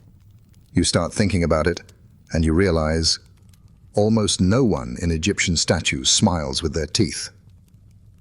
Sure, you'll see a serene grin, a mysterious curve of the lips, but very rarely do you see exposed teeth. That's not an accident. That's a choice. Why? Some say it was aesthetic. That teeth, especially worn, broken, or stained ones, weren't considered beautiful. Others argue it was spiritual, that the open mouth was associated with vulnerability and that statues were meant to show an idealized, powerful version of the self, calm, composed, lips sealed. And let's be honest, most people didn't exactly have dazzling pearly whites. After years of chewing sand-filled bread, drinking beer through reeds and brushing with hoof powder, your average smile probably looked less like an advertisement and more like a warning. Historians still debate whether the lack of visible teeth in art was due to oral shame or reverence. Some believe it stemmed from religious ritual. After all, the opening of the mouth ceremony was one of the most sacred parts of burial rites. This ritual, performed with a special tool shaped like an adze, was meant to restore the senses of the deceased in the afterlife, especially speech, breath, and yes, chewing. The act of opening the mouth was not just about function, it was symbolic. It meant readiness. To speak sacred words, to eat divine offerings, to breathe in the sweetness of eternity. And perhaps because that ritual was so holy, the image of an open mouth became something too sacred for casual depiction. You shift your jaw, stretching your face muscles. You think of all the faces you've seen today, friends, neighbors, strangers at the market, and how few of them ever really smile in the way you think of smiling. It's more nods, smirks, raised eyebrows. Joy is rarely loud, and showing your teeth. That's usually only done when laughing too hard to care, or grimacing in pain. Even love poetry in this time rarely describes teeth. Eyes like stars, hair like silk, skin like milk and honey. But teeth, best left mysterious. One old song refers to a lover's mouth as a hidden chamber where honey waits. You're fairly certain that's not about the molars. Your cousin, who has clearly recovered from her molar disaster, is now telling a story in the courtyard, waving her hands dramatically. When the punchline comes, she grins, broadly. Her teeth show for just a second, two top ones still stained slightly from the mint rinse, and then vanish as she laughs. You notice how everyone glances around, just briefly, as if to make sure it's okay to laugh that hard. As if showing too much joy might attract the wrong kind of attention from the spirits. Because for all their love of pleasure and beauty, the ancient Egyptians also believed in balance. Too much laughter could draw misfortune. Too many tears could weaken the spirit. Too wide a grin? That might reveal something better kept hidden. Still, you can't help but smile, just a little, as the children mimic your cousin's gestures, one of them tripping over their own feet and dissolving into giggles. You think again of the statues, the ones who never smile, the ones buried with golden tongues and sealed mouths, and you wonder, maybe they weren't hiding bad teeth. Maybe they were just waiting for the right moment, for the ritual, for the afterlife's sweetest breath. You lean back, close your eyes, and let your mouth rest, sealed, peaceful, still carrying the taste of mint, bread, and 1,000 years of habit. And somewhere inside that silence, you feel your own smile, not the kind that shows teeth, but the kind that lives quietly at the corners of your mouth and says, "I've survived the day." The next morning, you wake to the sound of hooves on clay, your neighbor's donkey again, dragging a cart full of papyrus bundles and squawking like it's personally offended by the sunrise. You sit up slowly, stretch your jaw, and feel it, the telltale ache behind your back teeth, no doubt about it. One of your molars is plotting its escape. You sigh, shuffle to the water jar, and rinse your mouth with a mix of mint leaves and yesterday's beer. It helps. Barely, but as you spit and swish and try to remember where you put your best stick brush, a memory comes floating back. A strange, half-remembered story you once heard whispered by a traveling merchant, the tale of the toothed donkey. It was said, by whom exactly no one knows, that far to the south, in a dusty village beyond the desert, there lived a donkey that could predict when someone's tooth was going to fall out. According to legend, it would sniff your breath, bray once if you were fine, and twice if a tooth was doomed. 3 brays meant you'd better start preparing porridge. You always thought it was a joke until the merchant showed you a tiny clay figurine he carried with him, a donkey with a comically large head, its mouth wide open, revealing a tiny human tooth wedged between its ceramic molars. You still remember the way he'd looked at it, not with humor but reverence. Historians, at least the ones who don't mind being laughed at by their colleagues, have noted the occasional appearance of animal figurines with exaggerated mouths or visible teeth in burial sites. Some believe they were toys. Others say they were charms, part of folk rituals designed to protect the mouth from disease or spiritual intrusion. One tablet from a minor temple even includes a fragment of a hymn to "the beast who carries the ache away." Was it metaphor? A reference to an animal-shaped god? Or a literal donkey that served as the ancient Egyptian version of a dental oracle? Historians still argue about it. You, meanwhile, once knew a potter who swore by a different version of the myth. In his version, the toothed donkey didn't warn you. It collected the lost teeth. If you placed your baby tooth beneath a carved donkey figure and left it overnight with a sprig of mint, it would vanish by morning. In exchange, your next tooth would be stronger. You tried it once as a child. Left your tooth by a donkey-shaped jar and even tied a bit of reed rope around its neck. In the morning, the tooth was gone. You later learned your brother took it, traded it for a fig, and got sick for 3 days. Poetic justice, you like to think. Still, the story stuck, and so did the figurines.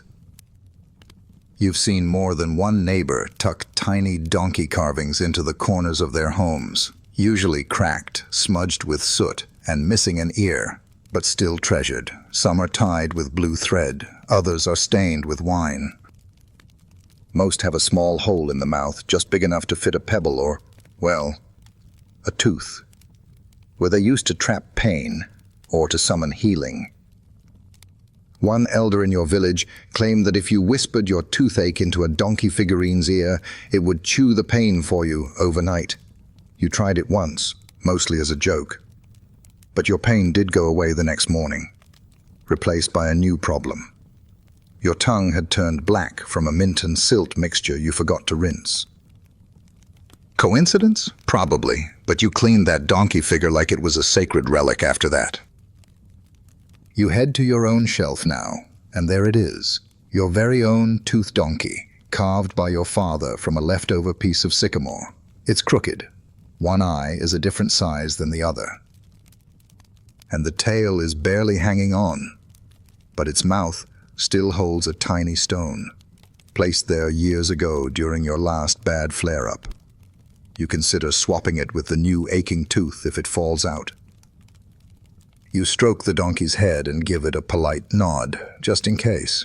Because even in a world with scrolls full of remedies, priests who rinse with pearl dust, and a cousin who thinks gold wire is the answer to every problem, there's something comforting about an old, cracked figurine on a shelf. Something honest, something that whispers, your pain is ancient, but so is your strength. You chew a bit of mint, roll your tongue across your sore tooth, and feel the warmth of the sun creeping across the floor. If the donkey brays, you'll know what to do. You've barely stepped outside when the wind shifts, and a cloud of dust smacks you square in the face, carrying with it the unmistakable scent of clove smoke, pickled onions, and something else. Something faintly floral and strangely unsettling. You pause, sniff the air, and realize with a grim smile, it's royal mouth scent. You're near the palace again. And whether it's divine appointment or sheer olfactory ambition, someone important nearby has just rinsed with a blend that probably cost more than your roof. You follow the smell, because how could you not? And end up outside the lower courtyard, where attendants bustle back and forth carrying ornate trays stacked with glass vessels, polished bronze cups, and linen sachets filled with herbs so rare you'd only ever seen them drawn on temple walls. At the center of it all sits a man in gold-trimmed robes, having what can only be described as a dental spa day. A servant gently fans him, while another swabs his gums with a mixture that includes crushed myrrh, cinnamon bark, and something that sparkles faintly in the light. Possibly powdered resin. Possibly powdered rubies. A high-ranking priest, you guess, maybe even one of the Pharaoh's advisors, and judging by the relaxed tilt of his head and the total lack of visible cavities, this is a man who takes oral care seriously. You watch as his assistant offers a final rinse, a gold-rimmed goblet filled with what looks like rose water tinged with pomegranate. He swishes, gargles with the grace of a man who's probably never tasted stale beer, and spits delicately into a bowl carved in the shape of a lotus blossom. His lips glisten with oil. His breath, no doubt, could resurrect a tired falcon. The elite have always had their own rules, but nowhere is the divide clearer than in the way they speak, not the words themselves, but how they prepare to say them. For priests, diplomats, scribes, and courtiers, the mouth isn't just a body part, it's a sacred tool. Words carry weight, power, and intent, and the breath that delivers them, that breath better smell like a field of blessed herbs. Historians note that the link between speech and breath was foundational in Egyptian culture. The spoken word was believed to create reality. Spells weren't just read, they were spoken, vibrated into being. Names were considered living things, and mispronouncing one, especially the name of a god, could lead to spiritual disaster. So, imagine doing all that with morning breath. That's why oral cleanliness wasn't a preference. It was a prerequisite. There were official scrolls on speech preparation. Priests were known to purify their mouths before every chant, sometimes with up to 3 rinses, one for the body, one for the spirit, and one for clarity. Rinse with vinegar to cleanse. Rinse with honey to sweeten. Rinse with lotus infusion to align yourself with the gods. You once read about a high priest who was dismissed from his duties after an important ritual because his breath was deemed too earthy.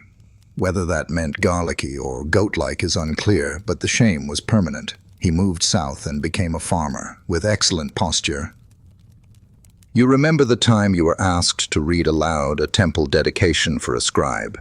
It was a simple request, 5 lines of praise, a few names, nothing dramatic. Still, you spent half the day chewing peppermint bark and gargling with wine to make sure your words didn't drift toward divine ears with an unfortunate aftertaste.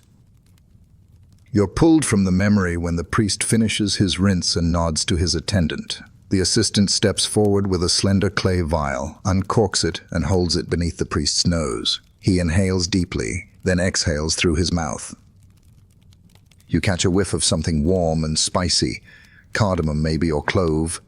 The final touch, not just to freshen, but to balance. To ground the breath, as one scroll calls it. The idea was that the final scent should linger, like incense after a ritual, settling the air. And perhaps more than that, it was a matter of voice. If you're delivering a speech, confessing a sin, offering a prayer, or flirting from beneath a veil, your breath is your ambassador. And in a society where public image was carved in stone, bad breath wasn't just awkward, it was undignified. You begin to walk away, thinking about your own breath, your daily rinses, your experimental pastes, your ongoing battle with molars that feel personally betrayed. You chew a bit of clove to be safe. You press a mint leaf to your tongue and let the coolness spread like a prayer across your palate. You might not be a priest. You might not speak before the gods or consult the pharaoh at breakfast, but your words matter too, even if it's just telling your cousin to stop hogging the water jar. Because in Egypt, every breath you take carries a piece of who you are. And if you want to be remembered well, you'd better make sure your final words don't reek of onions. You return home just in time to hear a familiar sound, your cousin humming tunelessly while rummaging through the cooking basket, clearly looking for her favorite fig. The tune is what gives it away. She only sings like that when she's in a good mood, or when she's about to eat something she's hidden from the rest of the household. She glances up at you with the guilty innocence of a child caught mid-sin. "What?" You raise an eyebrow. "I chewed mint first," she insists. "I'm not a barbarian." She holds up a fig like a trophy and takes a dramatic bite, seeds crackling like tiny bones between her teeth. You wince, mostly out of empathy. Fig seeds are nature's shrapnel. They wedge themselves in every molar you have and linger there like vengeful spirits. You reach for your own snack, soaked dates and a soft wedge of goat cheese, and consider what's next. The floss. Yes, floss, or at least the ancient Egyptian version of it. You dig around in the supply basket until you find the slender bundle of palm fibers, dried and split into thin threads. They've been used, washed, dried again, and stored neatly like the precious dental artifacts they are. Flossing wasn't universal, but it certainly existed. Excavations have uncovered tools resembling picks, thin bone splinters, and bundles of hair or plant fibers that show signs of wear consistent with mouth use. Some figurines even depict people with what looks like a string held between the hands, pressed up to the mouth, not to sing, not to eat, but to clean, and for good reason. Bread filled with sand, dates filled with seeds, grain threshed with rock and joyless efficiency. Your teeth were always under attack. You ease a piece of fiber between your back teeth, working slowly, methodically. There's a satisfying pop as it pushes through and dislodges something you'd rather not think about. Possibly fig, possibly regret. Your cousin flops down next to you and starts on her own routine. Her floss is fancier, dyed blue with crushed lapis pigment and soaked in aniseed oil. She claims it helps distract the pain with fragrance. You think it just makes her feel special, and she's not the only one. Among the wealthier Egyptians, flossing was part of the daily grooming ritual, right alongside eyebrow plucking and nail painting. Their threads might be silkier, their picks made of polished ivory or inlaid copper. But the principle was the same. Keep your smile as clean as your sandals, or cleaner, preferably. Some high-status households even had custom-designed picks with names or symbols etched into them. One particularly extravagant find from a noblewoman's tomb included a set of gold toothpicks shaped like miniature cobras. Whether they were ever used or just displayed next to her makeup palette is unclear. But the intent was clear. Your teeth were worth decorating and defending. Historians still debate whether flossing was a widespread habit or a luxury reserved for the elite. But archaeological finds of worn tooth grooves, especially in the spaces between molars, suggest that some kind of interdental cleaning was more common than you'd expect, and it wasn't always thread. In some areas, people used slender fish bones. In others, date stems whittled to a smooth, curved edge. One inventive old man swore by dried onion peel strips soaked in vinegar. He had no teeth by the time you met him, but he claimed they stayed clean to the end. You finish your flossing session with a quick rinse of lukewarm beer. Your cousin follows with a dainty splash of wine from a painted jug she definitely borrowed from someone more important. "Better?" she asks, flashing a grin. You nod. Still full of lies, though. She snorts and tosses the fig stem at you. As the sun begins to dip behind the palm trees, you stretch out on the mat and sigh. Your mouth feels tired. Not painful, not dirty, just well used. You've scrubbed, scraped, flossed, chewed, rinsed, whispered blessings, and even flirted with the idea of a cobra-shaped toothpick. And tomorrow, you'll do it all again. Because in a world without toothpaste tubes or dentist chairs, without antiseptic gels or ultrasonic scalers, keeping your mouth clean takes time. It takes effort. It takes creativity. And above all, it takes belief. Belief that your words, your breath, your smile matter. You pull a fresh bit of palm fiber from the bundle and tuck it into your sash for the morning. Your cousin does the same. Neither of you speak. You don't need to. There's a quiet agreement in the air. You've survived another meal. Another day, another fig seed, and that's something worth smiling about, even if you keep your lips mostly closed when you do it. Evening deepens into night, and the sounds of the village settle into their usual rhythm. Distant chatter, the crackle of firewood, the rhythmic creaking of a water wheel, turning far off in the dark.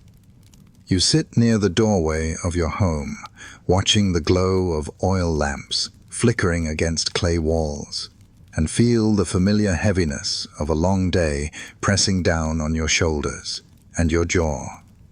And that's when you remember. Tomorrow you're scheduled to speak with the local tax scribe. Which means one thing above all else. Your breath must be impeccable. You sigh, rise, and begin your preparations. Not just a rinse. Not just a chew, a full routine, the kind reserved for weddings, temple offerings, or arguing with officials who think you miscounted your lentil harvest. You open your pouch of breath-freshening supplies, careful not to spill any of the hard-earned herbs you've gathered over the months. There's dried mint, of course, crushed date pits because someone swore they neutralize bitterness, a pinch of cinnamon bark, and your last sliver of sun-dried orange peel, which you've saved for precisely this kind of bureaucratic confrontation. You crush everything together in a small stone bowl, add a splash of rosewater, and stir until it becomes a thick, fragrant paste. You smear a bit onto your tongue with a reed stick and brace yourself. The taste is sharp, sweet, and vaguely reminiscent of something that once sat too long in the sun, but it works. Your breath instantly smells like an apothecary stall. Your cousin, ever alert to your activities, appears behind you with a small smirk and a cloth-wrapped bundle. "You'll need this too," she says, handing over a tiny scroll. You unroll it. Inside is a script. A short sequence of phrases meant to be spoken slowly, clearly, and with exactly the right amount of gravitas. It's not a spell exactly, but a kind of oral etiquette guide. Each phrase includes a corresponding instruction. Pause here, bow slightly here, breathe out gently here. You're impressed, and also slightly unnerved. Because yes, breath matters.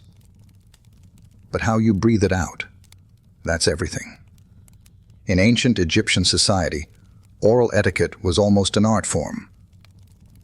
Speaking too loudly was considered crude, speaking too softly could be suspicious, and speaking with breath that betrayed garlic or anxiety, social suicide. Historians still argue whether the elaborate etiquette guides found in middle-class households were genuinely followed, or if they were aspirational, like those ceremonial wigs people owned but only wore during festivals. But there's enough surviving papyrus evidence to suggest that oral rituals before public conversation were taken very seriously. There were even specific breath instructions for greeting different types of people. To greet a priest, your breath was to carry the scent of clarity, often a reference to frankincense. To speak with a tax collector, breath grounded in sweetness, usually achieved with honey or carob. To whisper to a lover, breath of warmth, achieved by chewing dried rose petals or clove. You remember a childhood friend who was scolded for speaking to a scribe without rinsing first. The official reportedly turned away mid-sentence and claimed his ears had clouded with sour wind.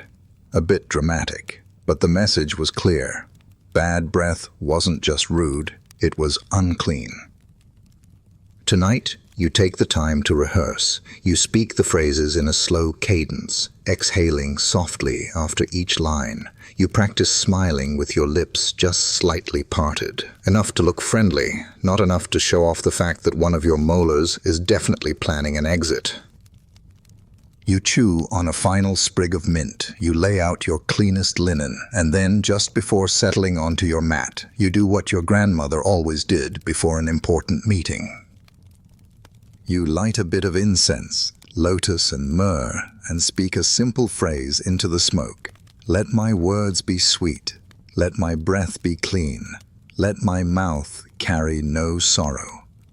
You don't believe in spells. Usually, but there's something reassuring about the ritual, something that makes you feel ready, even if your palms are already sweating about tomorrow's tax conversation.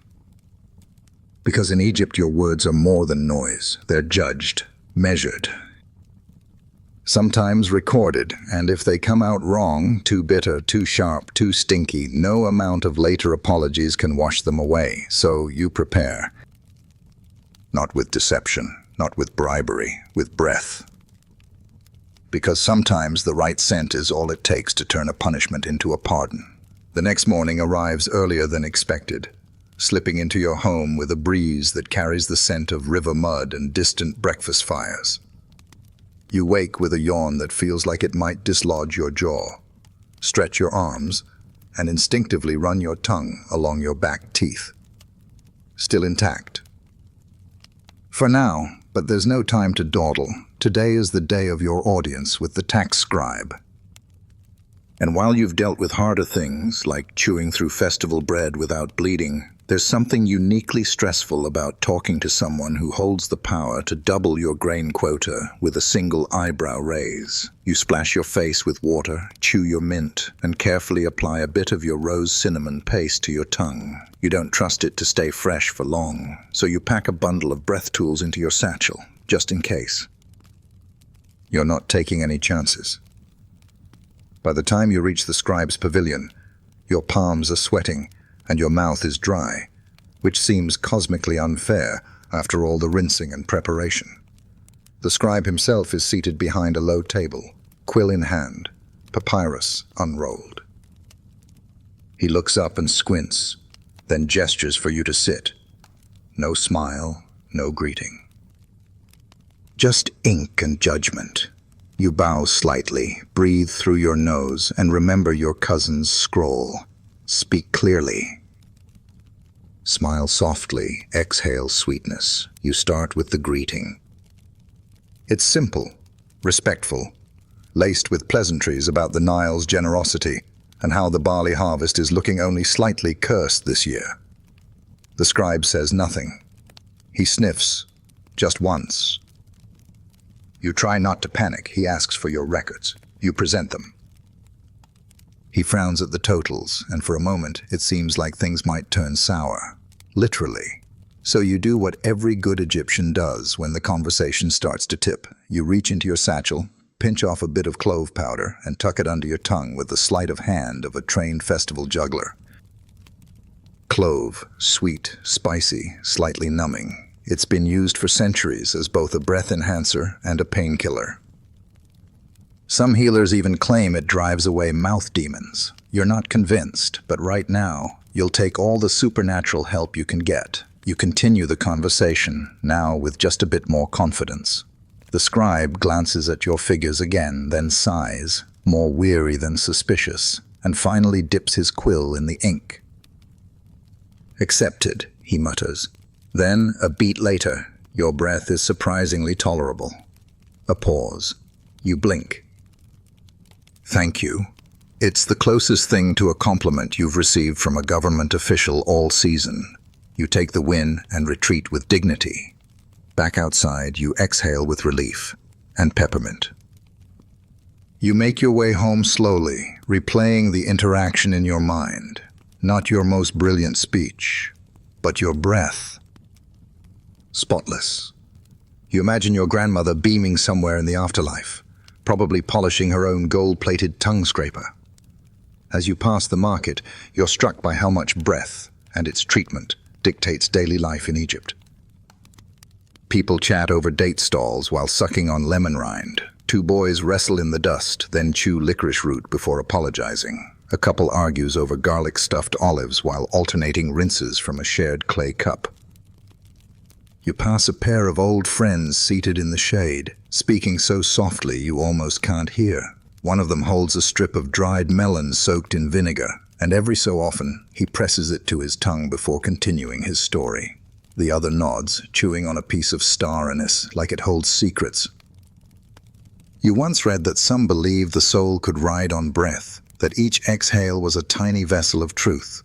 Maybe that's why everyone works so hard to make their breath pleasant. If your words were going to sail into the world, you wanted them to carry fragrance, not filth.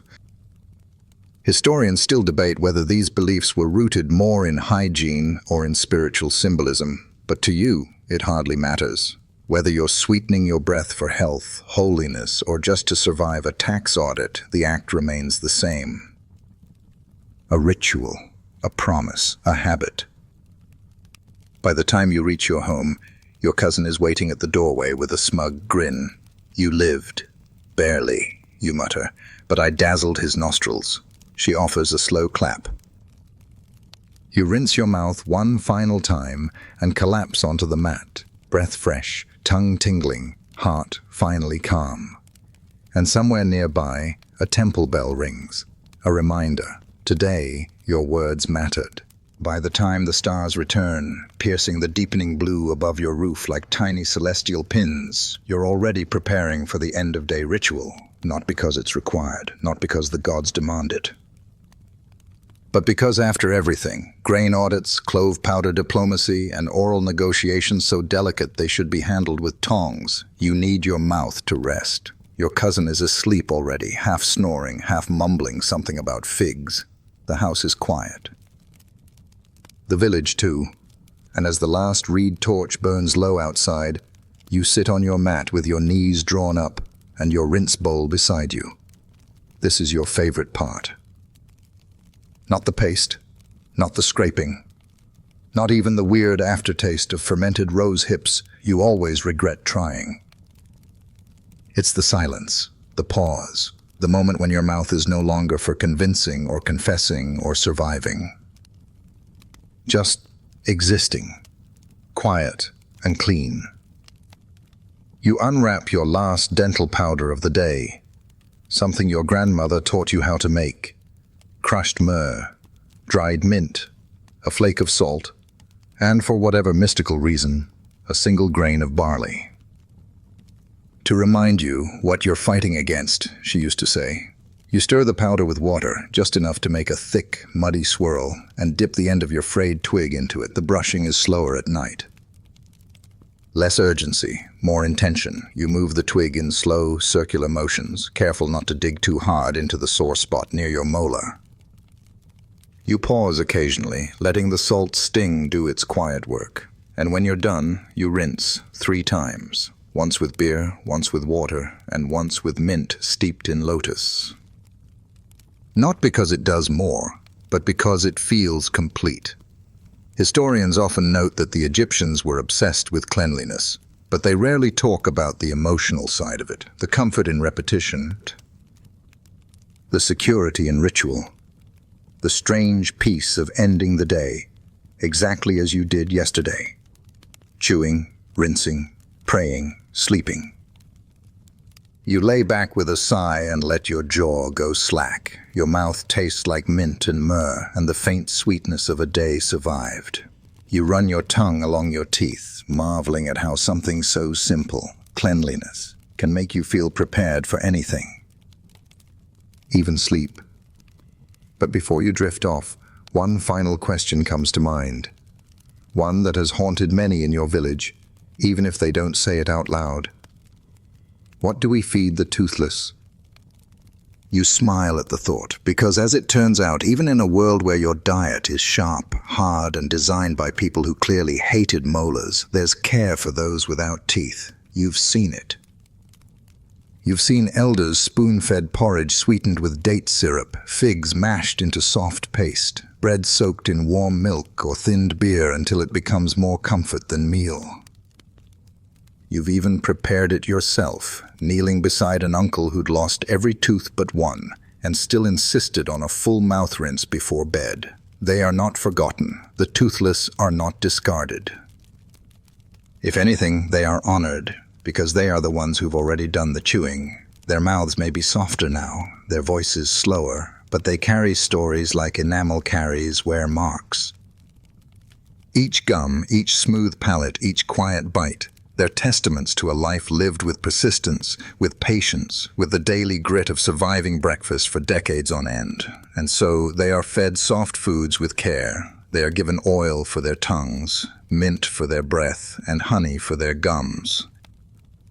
Not just for comfort, for dignity.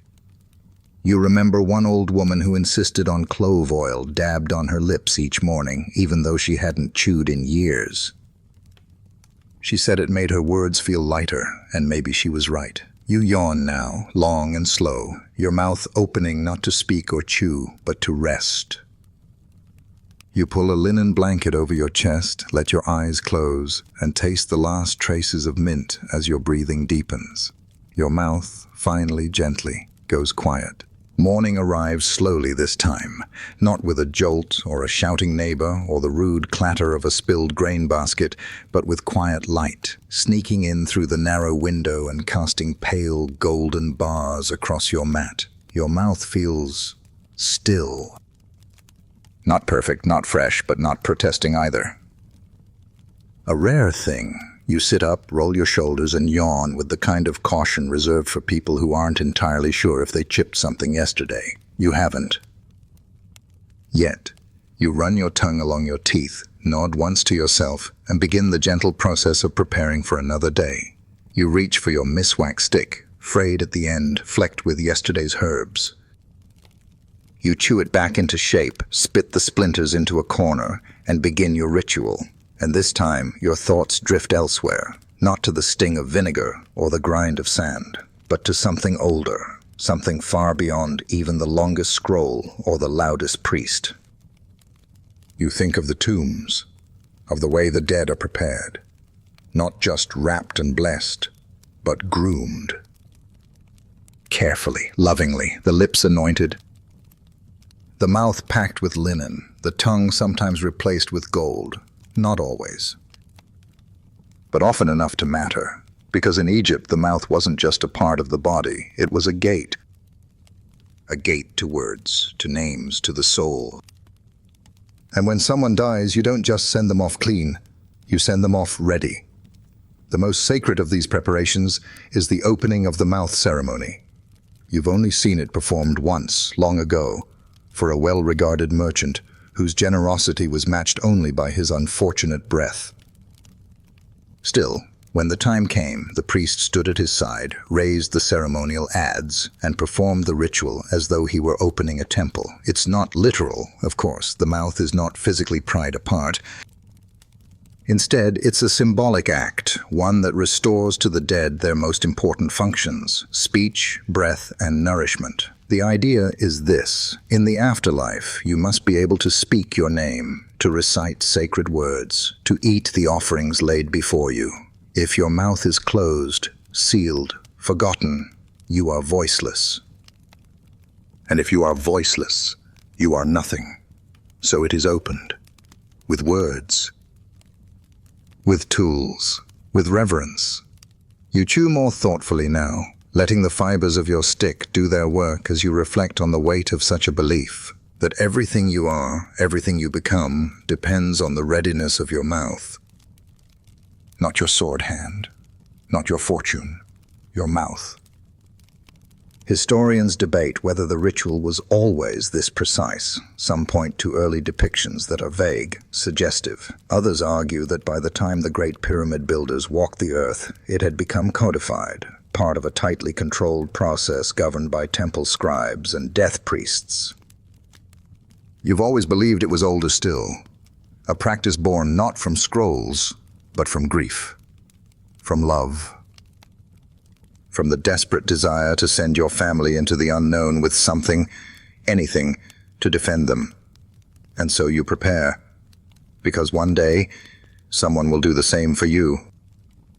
They'll clean your mouth, tuck charms under your tongue, whisper a name so softly into your lips that it follows you into the dark like a boat on the Nile.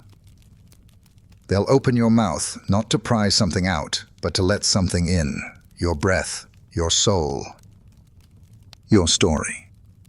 And if they do it right, if the words are spoken clearly and the rites performed with care, you'll step into the next world as you should, full of voice, full of breath, ready to speak your name to the stars.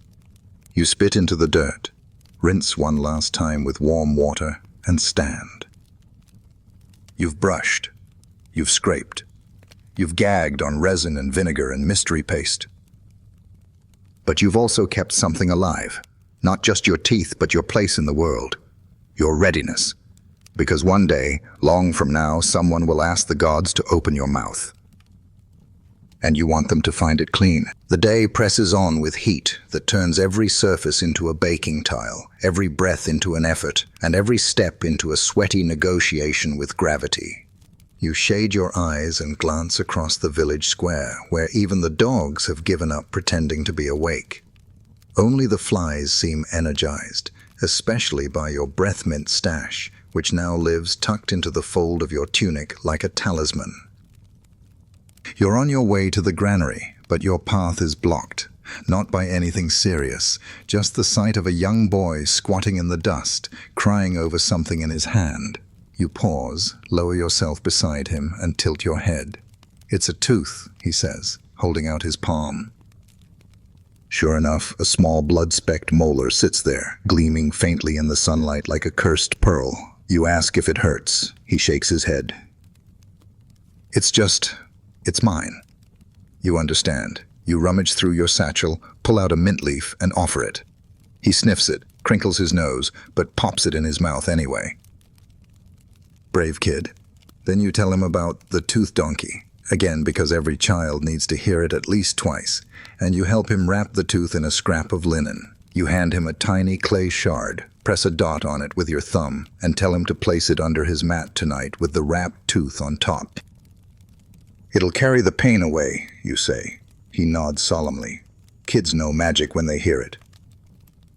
As he runs off, you stand slowly, knees creaking like a poorly fired jar, and continue toward the granary, but your mind drifts to all the tiny rituals, the acts that seem small, almost laughable. Wrapping a tooth, chewing mint, rinsing with wine before you speak to someone important. Whispering into the ear of a wooden figurine, and yet each one is a thread, woven into the fabric of life. A life where the mouth isn't just the thing you use to complain about the heat. It's your opening note in every song you sing to the world. Historians still argue over how much of this was real belief versus habit. Was the opening of the mouth ceremony a sacred rite, or just a highly formalized tradition? Did people truly think their souls would get stuck if they didn't chew mint? Or was it more about how it felt, that sense of order, of care, of readiness? Maybe it doesn't matter, because what you've learned, what every cracked molar, every broken reed brush, every vinegar gargle has taught you, is that the mouth isn't separate from the self. It is the self, the part that speaks, eats, breathes, laughs, kisses, sings. And when that part breaks, when it hurts, when it smells, when it bleeds, it feels like something deeper is cracked too. So you fix it. You brush, you rinse, you soak twigs in cinnamon and floss with palm threads, and sometimes you chew a thing, even though it tastes like old sandals, because someone said it worked.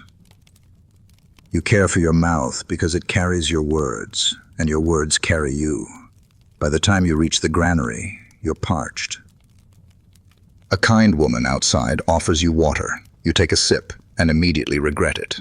It tastes like yesterday's barley mixed with someone's sweaty elbow. She sees your face and laughs. That bad? You nod. Want a rinse? She asks, pulling a bowl toward you. It smells faintly of mint, licorice, and resignation. You rinse. It helps.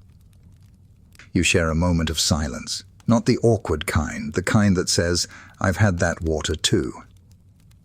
When you leave, your mouth feels cool again, your breath soft, your mood surprisingly light. Because sometimes, the only thing between you and disaster is a quick rinse and someone who understands why it matters. You head home, sun behind you now, casting your shadow long across the village path. You chew your last bit of clove, suck it between your teeth, and whisper to yourself, my mouth is ready. Not for battle, but for living. You wake the next morning to the sound of singing, low, rhythmic, winding through the village like smoke.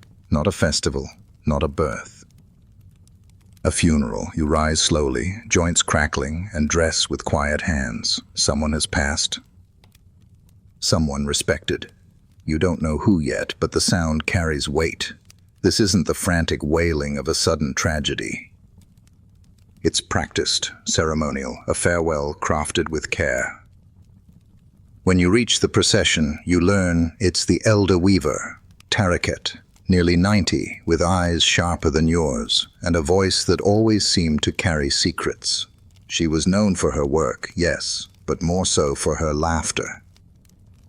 Raspy, toothless, unforgettable. You bow your head as the procession passes. The mourners wear linen with streaks of indigo. Some carry lotus flowers, others papyrus slips with prayers. But what catches your eye is the priest at the front, carrying the small wooden kit, tools for the opening of the mouth. It's time. You follow at a respectful distance, pausing only once to pluck a single mint sprig from the field beside the path. You chew it slowly. Not out of habit this time, out of reverence. At the temple, the body is prepared. Taraket's face is serene, her lips slightly parted as though caught mid-joke. She has been cleaned, wrapped, perfumed. Her fingers are folded over her chest. A thin gold amulet rests on her tongue. The priest begins the ritual.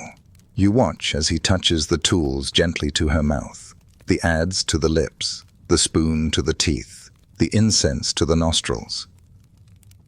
He murmurs the sacred lines. Open her mouth that she may speak. Open her mouth that she may breathe. Open her mouth that she may receive the offerings of bread and beer. It's not magic. It's memory. It's the act of giving back her voice, not because she's forgotten, but because she'll be needed in the next world.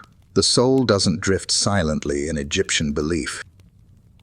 It declares itself, names itself, defends itself.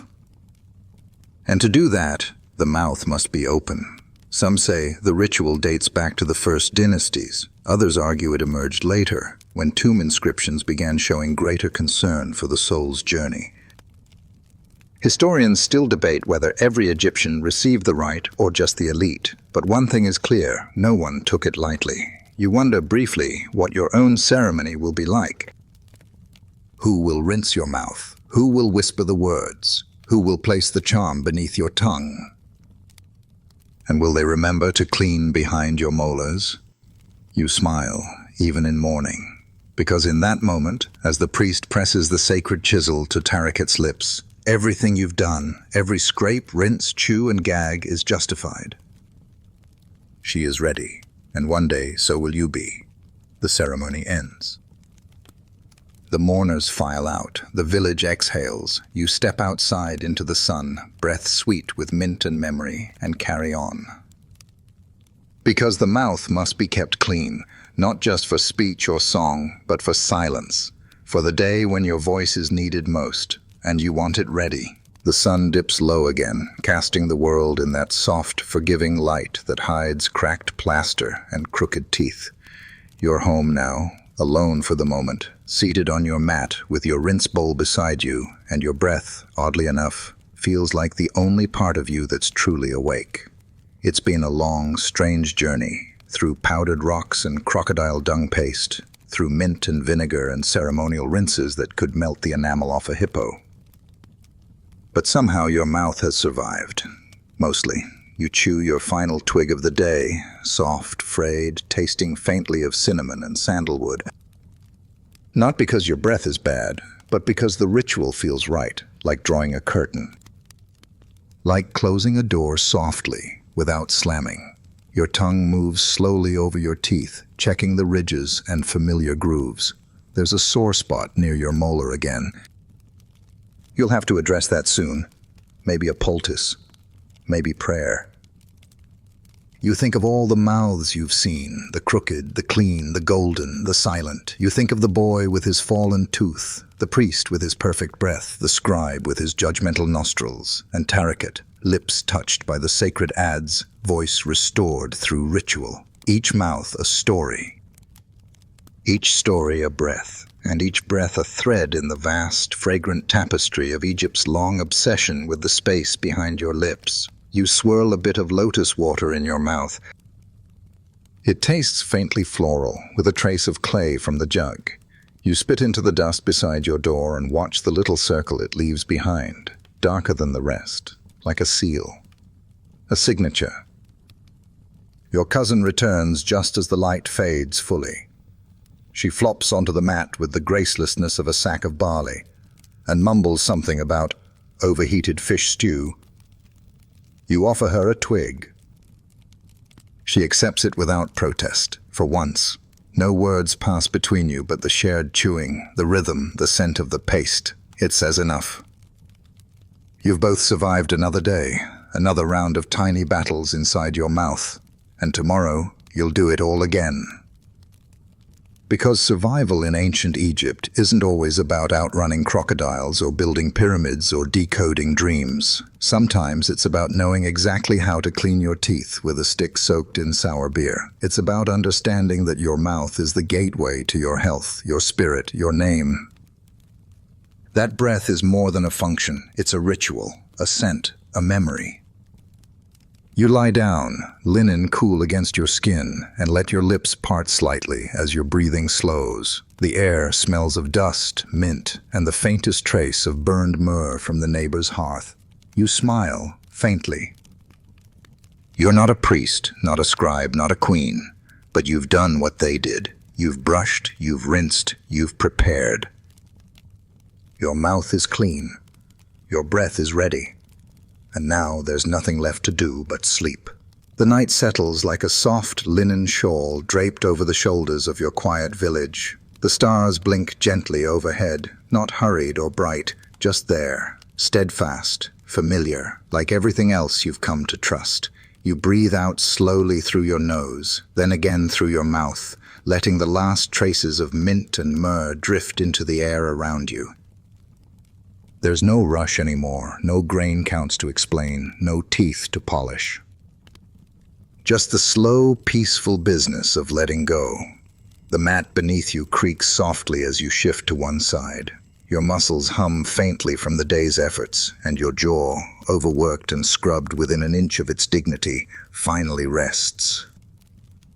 It's funny, in a way, how something as small as a mouth could require so much care, so much invention, so much thought. But maybe that's the point. The mouth, after all, holds more than teeth. It holds words, names, laughter, breath. And breath now is all that matters. A gentle breeze stirs the air around you, lifting the edge of your blanket, brushing lightly over your face. You let it pass. You let everything pass. Thoughts, aches, even the faintest twinge near that molar you keep forgetting to complain about. All of it drifts with the wind. Your breathing deepens, slower now. Longer. The kind of breath that belongs to someone safe, someone clean. Someone ready to speak, tomorrow, not now. Now you only need to listen. To the wind, to the night, to the whisper of your own quiet lungs. And as sleep folds itself gently around you, the last thing you carry is not pain or grit or effort. It's peace. The clean peace of a well-cared-for mouth, the soft silence of the end of a long, strange day, and the comfort of knowing you are ready. Sweet dreams.